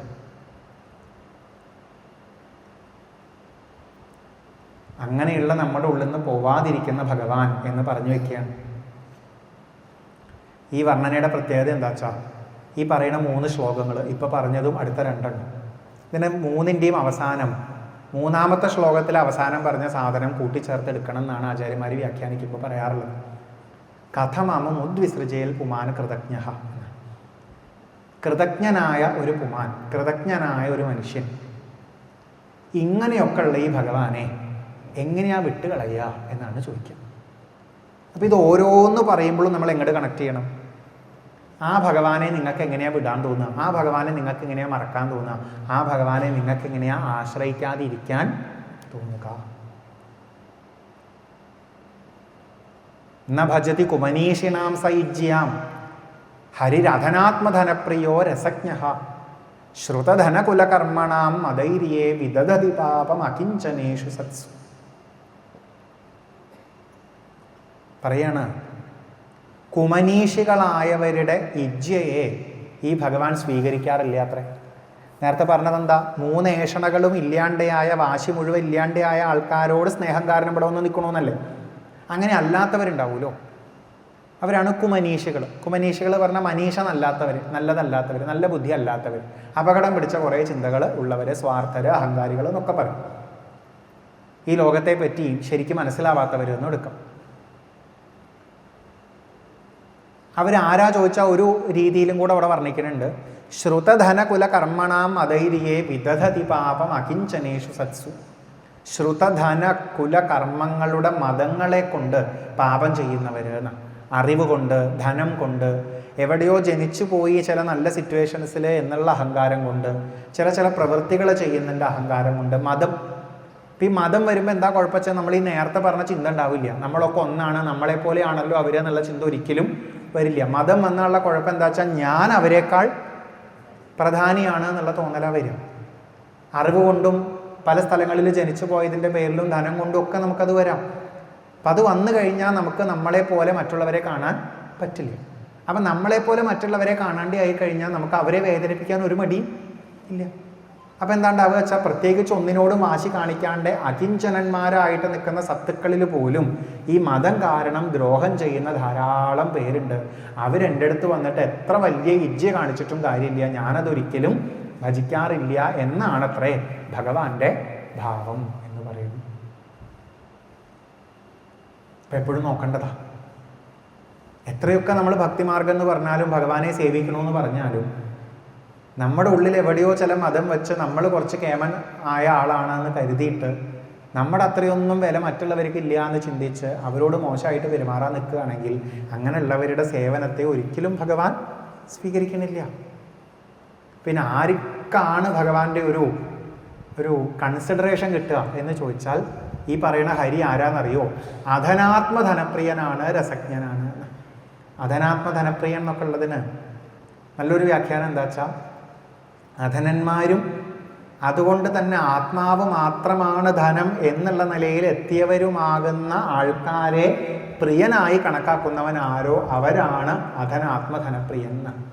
അതായത് ജീവിതത്തിൽ മറ്റുള്ള സംഭവങ്ങളോടൊന്നും വലിയ അടുപ്പം കാണിക്കാണ്ട്, അതൊന്നും സ്വന്തമാക്കാനുള്ള കഴിവൊന്നും ഇല്ലെങ്കിലും അതൊന്നും വേണ്ടാന്ന് വെച്ചുകൊണ്ട് തന്നെ എൻ്റെ ഏറ്റവും വലിയ ധനം എന്നുള്ളിൽ ആത്മഭാവമാകുന്ന ഈശ്വരൻ മാത്രമാണ്, ആ ഈശ്വരനോടുള്ള പ്രേമം മാത്രമാണ്, അടുപ്പം മാത്രമാണ് എന്ന ഭാവത്തിൽ നിൽക്കുന്നവനുമായ ആൾ ആരാണോ അങ്ങനെയുള്ളവരെ ഏറ്റവും പ്രിയപ്പെട്ടവരായിട്ട് കണക്കാക്കണ ആരാണ്?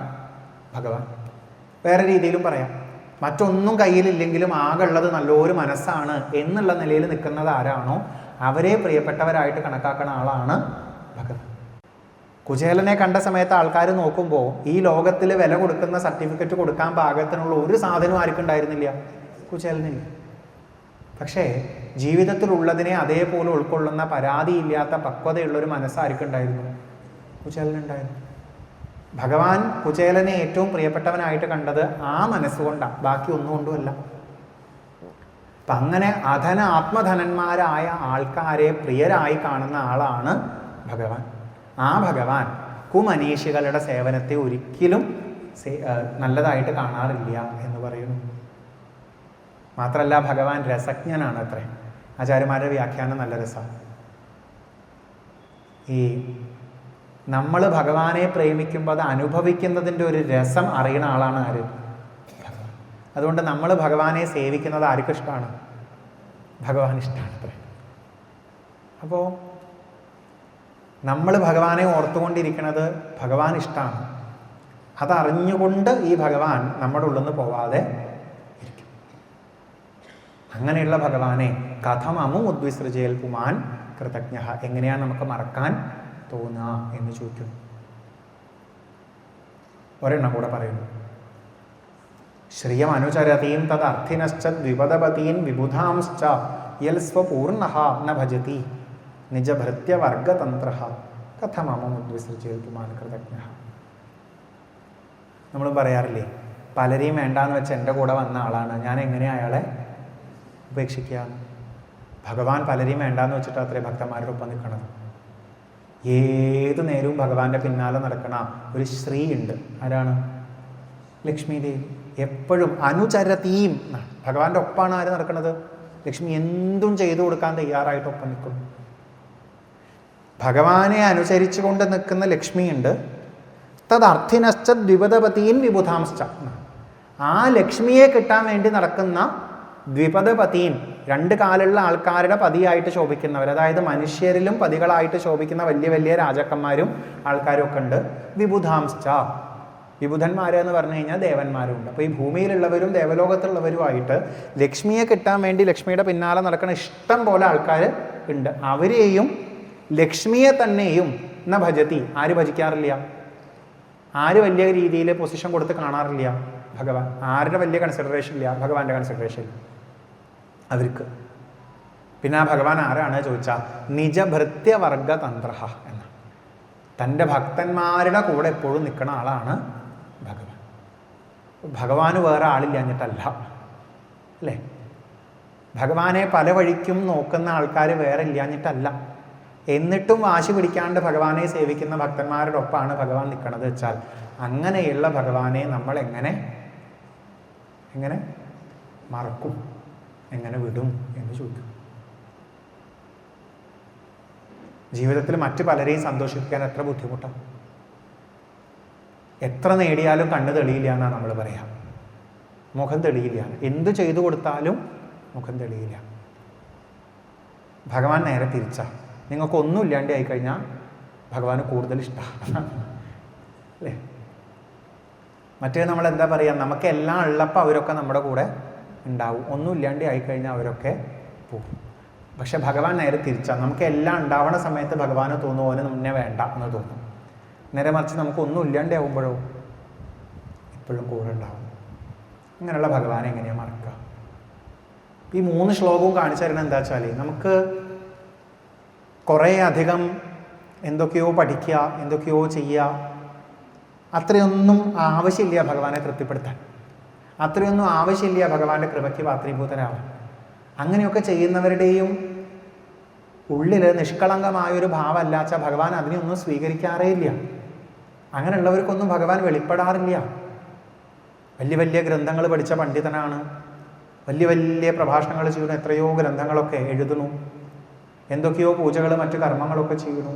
ഞാൻ നാട്ടിൽ അങ്ങനെ ചെയ്യാറുണ്ട് ഇങ്ങനെ ചെയ്യാറുണ്ട് എന്ന് പറഞ്ഞ് കുറേ തൻ്റെ സൽക്കർമ്മങ്ങളെ പറ്റി ഇങ്ങനെ പൊക്കി പറയുന്നു. വലിയ വലിയ അഭിമാനിയാണ്. അയാളുടെ ഉള്ളിലെ നിഷ്കളങ്കത കാണുന്നില്ല വെച്ചാൽ ഭഗവാൻ ഒരിക്കലും അവിടെ പ്രകാശിക്കുകയേ ഇല്ല. ഈ ലോകത്തെ അറിയാൻ, ഈ ലോകത്തിന് ആധാരമായ ഈശ്വരനെ അറിയാൻ, ഇവിടെ കാണുന്ന സകല അസ്വസ്ഥതകൾക്കും ആധാരമായിട്ടൊരു സച്ചിദാനന്ദത്തെ അനുഭവിക്കാൻ സാധിക്കണത് ആരാ ചോദിച്ചാൽ അകിഞ്ചനന്മാരായ അപഹത സകല ഈഷണാത്മാക്കളായ അമലമനസ്കരായ വ്യക്തികൾക്കാണ്. അല്ലാണ്ട് ഷോ ഓഫ് കാണിക്കണവർക്കല്ല എന്നർത്ഥം. അത്രയേ ഉള്ളൂ. ലോകത്തെ അടക്കി ഭരിക്കാൻ ആർക്കാ പറ്റുക? സംശയമില്ല, ഹിരണ്യകശിപുവിൻ്റെ ടീംസിനെ പറ്റൂ. Full under control. പക്ഷെ ലോകത്തിൻ്റെ രസം അനുഭവിക്കണം എന്നുണ്ടെങ്കിൽ ഉണ്ടല്ലോ, ഈ ലോകത്തിന് ആധാരമായ സച്ചിദാനന്ദത്തെ അനുഭവിക്കണം എന്നുണ്ടെങ്കിൽ ഉണ്ടല്ലോ, ആ ഹിരണ്യകശിപുവിൻ്റെ മകനായ ആരെ പോലെ ആവണം? പ്രഹ്ലാദനെ പോലെ ആവണം. ലോകം മുഴുവൻ അടക്കി ഭരിക്കാൻ ഹിരണ്യകശിപുവിനെ പോലെ ആയാൽ മതി. പക്ഷേ ഈ ലോകത്തിൻ്റെ മുഴുവൻ ആനന്ദം അനുഭവിക്കണം എന്നുണ്ടെങ്കിൽ ആരെ പോലെ ആവണം? പ്രഹ്ലാദനെ പോലെ ആവണം. അതാണ് വ്യത്യാസം. കഥമാമം ഉദ്വിസൃജയിൽ പുമാൻ കൃതജ്ഞ. നമുക്ക് ഈ വരി ഒന്ന് ആലോചിച്ചിട്ട് അങ്ങോട്ട് നിർത്താം. കൃതജ്ഞനായവനാണെങ്കിൽ എങ്ങനെയാ ഭഗവാനെ മറക്കാൻ പറ്റുക എന്ന് ചോദിക്കും. അതൊരു വല്ലാത്ത ചോദ്യമല്ലേ. ഈശ്വരനെ എങ്ങനെയാ മറക്കുക? നമ്മുടെ ഈ നിലനിൽപ്പിൻ്റെ ഓരോ നിമിഷവും നമുക്ക് ആരെയും ഓർക്കാൻ പറ്റുള്ളൂ? ഭഗവാനെ ഓർക്കാൻ പറ്റുള്ളൂ. കാണുമ്പോൾ, കേൾക്കുമ്പോൾ, മിണ്ടുമ്പോൾ, അല്ലേ? ഓരോ നിമിഷവും നമ്മളിവിടെ ഞാൻ ഞാൻ ഞാൻ ഞാൻ എന്നുള്ളൊരു അഭിമാനത്തിൽ നിന്ന് നല്ല രസമായിട്ടൊരു സിനിമയൊക്കെ ആസ്വദിച്ചുകൊണ്ടിരിക്കുന്നുണ്ടെങ്കിൽ ആ ഓരോ നിമിഷവും ആരെയും ഓർക്കാണ്ടിരിക്കാൻ പറ്റില്ല? ഭഗവാനെ ഓർക്കാണ്ടിരിക്കാൻ പറ്റില്ല. കാരണം ഇത് സെറ്റിട്ടത് ഭഗവാനാണ്, സംവിധായകൻ ഭഗവാനാണ്, വേഷം തന്നത് ഭഗവാനാണ്, സ്ക്രിപ്റ്റ് കൊണ്ടു നടക്കുന്നത് ഭഗവാനാണ്. പിന്നെ എങ്ങനെയാ മറക്കുക? ഇതുകൊണ്ട് ആ പ്രഹ്ലാദനൊക്കെ ഹിരണ്യകശിപുവിൻ്റെ മുന്നിൽ ഇടയ്ക്കൊക്കെ ഇരുന്നിട്ട് സുഖമായിട്ട് ഇങ്ങനെ ഭഗവാനെ ഓർത്ത് ചിലപ്പോൾ കണ്ണൊക്കെ നിറഞ്ഞിരുന്നിരുന്നു അത്രയും. പക്ഷെ ഹിരണ്യകശിപുവിന് ഇങ്ങനെ ഇരിക്കുമ്പോൾ എങ്ങനെയാണ് ഇതൊക്കെ അനുഭവിക്കാൻ പറ്റുന്നതെന്ന് ഒട്ടും മനസ്സിലാവുന്നുണ്ടായിരുന്നില്ല. നമ്മളൊക്കെ ഭഗവത് പ്രസാദം എന്ന് പറയണത് ജീവിതത്തിൽ എന്തൊക്കെയോ കിട്ടിയാലല്ലേനെ. ജീവിതം കിട്ടിയാൽ തന്നെ എന്താണ് ഭഗവത് പ്രസാദം എന്ന് ഓർക്കണ്ടേ? ജനിച്ചിരുന്നില്ലെങ്കിലുള്ള അവസ്ഥ ആലോചിച്ച് നോക്കൂ. പറ്റുമോ വെട്ടി വിഴുങ്ങാൻ? പറ്റുമോ കണ്ട് രസിക്കാൻ? പറ്റുമോ നല്ല പാട്ടൊക്കെ കേട്ട് രസിക്കാൻ? പറ്റുമോ അങ്ങനെ ആരുടെയോ മകനും മകളും ഭാര്യയും ഭർത്താവും അച്ഛനും അമ്മയൊക്കെ ആയിട്ടിരിക്കാൻ? ഇല്ലാത്തത് എന്താ നോക്കാണ്ടേ, അങ്ങോട്ടും ഇങ്ങോട്ടും കമ്പയർ ചെയ്യാണ്ടേ, കുറച്ച് നേരം ഒരു സിനിമ അനുഭവിക്കാൻ പാകത്തിന് ഒരു ടിക്കറ്റും തന്ന് നമ്മളെ ഇങ്ങോട്ട് പറഞ്ഞു വിട്ടിട്ടുണ്ട് വെച്ചാൽ അതിന് പാകത്തിന് ഇതൊക്കെ ആക്കി നമ്മളെ ഇങ്ങോട്ട് വിട്ട ഒരാളെ എപ്പോഴെങ്കിലുമൊക്കെ ഒന്ന് ഓർത്താം നല്ലതല്ലേ എന്ന് മാത്രമാണ് ചോദിക്കുന്നത്. ജീവിക്കുന്ന ഓരോ നിമിഷവും, മരണം മുന്നിൽ കാണുന്ന നിമിഷവും ആരെ മറക്കാൻ പറ്റില്ല? ഈശ്വരനെ മറക്കാൻ പറ്റില്ല എന്നേ. പൂന്താനം പാടിയത് അതാ. കണ്ടങ്ങിരിക്കും ജനങ്ങളെ കണ്ടില്ലെന്ന് വരുത്തുന്നത് കണ്ടാലും ആരെ ഓർക്കാം? ഭഗവാനെ ഓർക്കാം. 2-4 ദിനം കൊണ്ട് ഒരുത്തൻ തണ്ടിലേറി നടക്കുന്നത് കണ്ടാലും ഭഗവാനെ ഓർക്കാം. മാളിക മുകളേറിയ മണ്ണിൻ്റെ തോളിൽ മാറാപ്പ് കയറുന്നത് കണ്ടാലും ഭഗവാനെ ഓർക്കാം. ജീവിതത്തിലെ സകല അനുഭവങ്ങളും നമുക്ക് ആരെ ഓർക്കാനാ? കാരണം എല്ലാം ഈശ്വരലീലയാണ്. ഗോപികമാർക്ക് വൃന്ദാവനത്തിൽ കൃഷ്ണനെ മറക്കാൻ പാകത്തിനൊന്നുമില്ല അത്രേ. അവർക്ക് കാണുന്നത് മുഴുവൻ ആരെ ഓർമ്മിക്കണതാ? കാരണം അത് മുഴുവൻ ആരുമായിട്ട് ബന്ധപ്പെട്ട് അവർ കണ്ടിട്ടുണ്ട്. ഇതുപോലെ ഈ ലോകത്തിൽ ഓരോ അനക്കങ്ങളും ഈശ്വരനായിട്ട് ബന്ധപ്പെട്ടതായിട്ട് നമ്മൾ അറിഞ്ഞാൽ പിന്നെ ആ ഈശ്വരനെ നമ്മൾ എങ്ങനെയാ മറക്കുക? ഉണർന്നിരിക്കുമ്പോൾ ഓർമ്മ വരും. സ്വപ്നം കാണാനുള്ള ഈ സെറ്റപ്പൊക്കെ ആരുടെ ക്രിയേഷനാണ്? ഭഗവാന്റെയാണ്. ഉറങ്ങാൻ പോകുമ്പോൾ പോലും എന്ത് രസമായിട്ടല്ലേ ഭഗവാൻ ഇടയ്ക്ക് ഈ മെഷീനിന് റെസ്റ്റ് മോഡ് തന്നിരിക്കണത് എന്നൊക്കെ ഓർത്താൽ ഭഗവാനെ ഓർക്കാം. ഈ ലോകത്തെ ദേഷ്യവും സങ്കടവും പേടിയും കാണുമ്പോൾ, അമ്മയുടെ വാത്സല്യവും അച്ഛൻ്റെ സംരക്ഷണവും കാണുമ്പോൾ, കുട്ടികളുടെ കുട്ടിക്കളി കാണുമ്പോൾ, ഒരു താമരപ്പൂവിനെ കാണുമ്പോൾ, ഒരു റോസാപ്പൂവിനെ കാണുമ്പോൾ, അല്ലേ, പഞ്ചവർണ്ണ കിളിയെ കാണുമ്പോൾ, നല്ല ചിത്രശലഭത്തെ കാണുമ്പോൾ, മധുരം എരിവൊക്കെ അങ്ങനെ കഴിക്കുമ്പോൾ അതൊക്കെ ഓരോന്നിലും നമുക്ക് ആരെ അറിയാം? ഈശ്വരനെ അറിയാം. കഥമമുദ്വിസൃജയിൽ എങ്ങനെയാണ് ഈശ്വരനെ മറക്കാൻ പറ്റുക? പറ്റില്ല. ജീവിതത്തിൽ ഓരോ നിമിഷവും ആ ഈശ്വരനെ ഓർത്തു പോകാനുള്ളത്. നിഷ്കളങ്കായ മനസ്സോടുകൂടി ശ്രമിക്കുമ്പോഴേക്കും കാര്യങ്ങൾ വ്യക്തമാക്കി തരുന്ന ഭഗവാനെ എങ്ങനെയാ മറക്കുക? അറിയണമെന്ന് തോന്നുമ്പോഴേക്കും അറിയാനുള്ള സൗകര്യങ്ങൾ ഒരുക്കി തരുന്ന ഭഗവാൻ എങ്ങനെയാ മറക്കുക? പലരും വലിയ അഭിമാനത്തിൽ നിന്നുകൊണ്ട് എന്തൊക്കെ കാണിച്ചു കൂട്ടിയിട്ടും അവർക്ക് കിട്ടാത്ത അനുഭൂതി നിഷ്കളങ്കമായ മനസ്സോടുകൂടി ശ്രമിക്കണം നമുക്ക് കിട്ടിയിട്ടുണ്ടെങ്കിൽ ആ അനുഭൂതിക്ക് നമ്മളെ എത്തിച്ചു തരുന്ന ആ ഭഗവാനെ നമ്മൾ എങ്ങനെയാ മറക്കുക? അത് ചോദിച്ചുകൊണ്ടാണ് നാരദ മഹർഷി നിർത്തുന്നത്. പ്രചേതസ്സുകൾ നാരദൻ്റെ അടുത്ത് പറഞ്ഞത് ഞങ്ങൾ മറന്നുപോയി എന്നാണ്. നാരദ മഹർഷി ഇത്രയും പറഞ്ഞിട്ട് അവരോട് ചോദിക്കുന്നു, എങ്ങനെ മറക്കും? മറക്കണില്ല, മറക്കാൻ പറ്റൂല എന്ന് പറഞ്ഞിട്ടാണ് അവിടെ നിർത്തിയത്. അപ്പം ഈ ജീവിതം നന്നാവണത് ഈശ്വരനെ അറിയുമ്പോഴാണ്, ഈശ്വരനെ സേവിക്കുമ്പോഴാണ് എന്ന് പറഞ്ഞു. മറ്റു പലതുണ്ടായാലും ഇതില്ലെങ്കിൽ കാര്യമില്ല, മറ്റു പലതും ഇതിനുള്ള മാർഗം മാത്രമാണെന്ന് പറഞ്ഞു. എന്തുകൊണ്ടാണ് അതിങ്ങനെ ഈശ്വരനുമായിട്ട് കണക്ട് ചെയ്ത് പറയണത്? എല്ലാത്തിനും ആധാരം ഈശ്വരനാണെന്ന് പറഞ്ഞു. അതെങ്ങനെയാവുന്നു എന്ന് പറഞ്ഞു. ആ ഈശ്വരനെ ഭജിച്ചോളൂ പറഞ്ഞു. ഭജിക്കാനുള്ള വഴി പറഞ്ഞു. ദയ, സന്തുഷ്ടി, സർവേന്ദ്രിയോപശാന്തി. അങ്ങനെ ഭജിച്ചു പോകുന്ന ആൾക്കാരുടെ ഉള്ളിൽ ഭഗവാൻ വേഗം പ്രകാശിക്കും മറ്റു പലരെക്കാളും എന്ന് പറഞ്ഞു.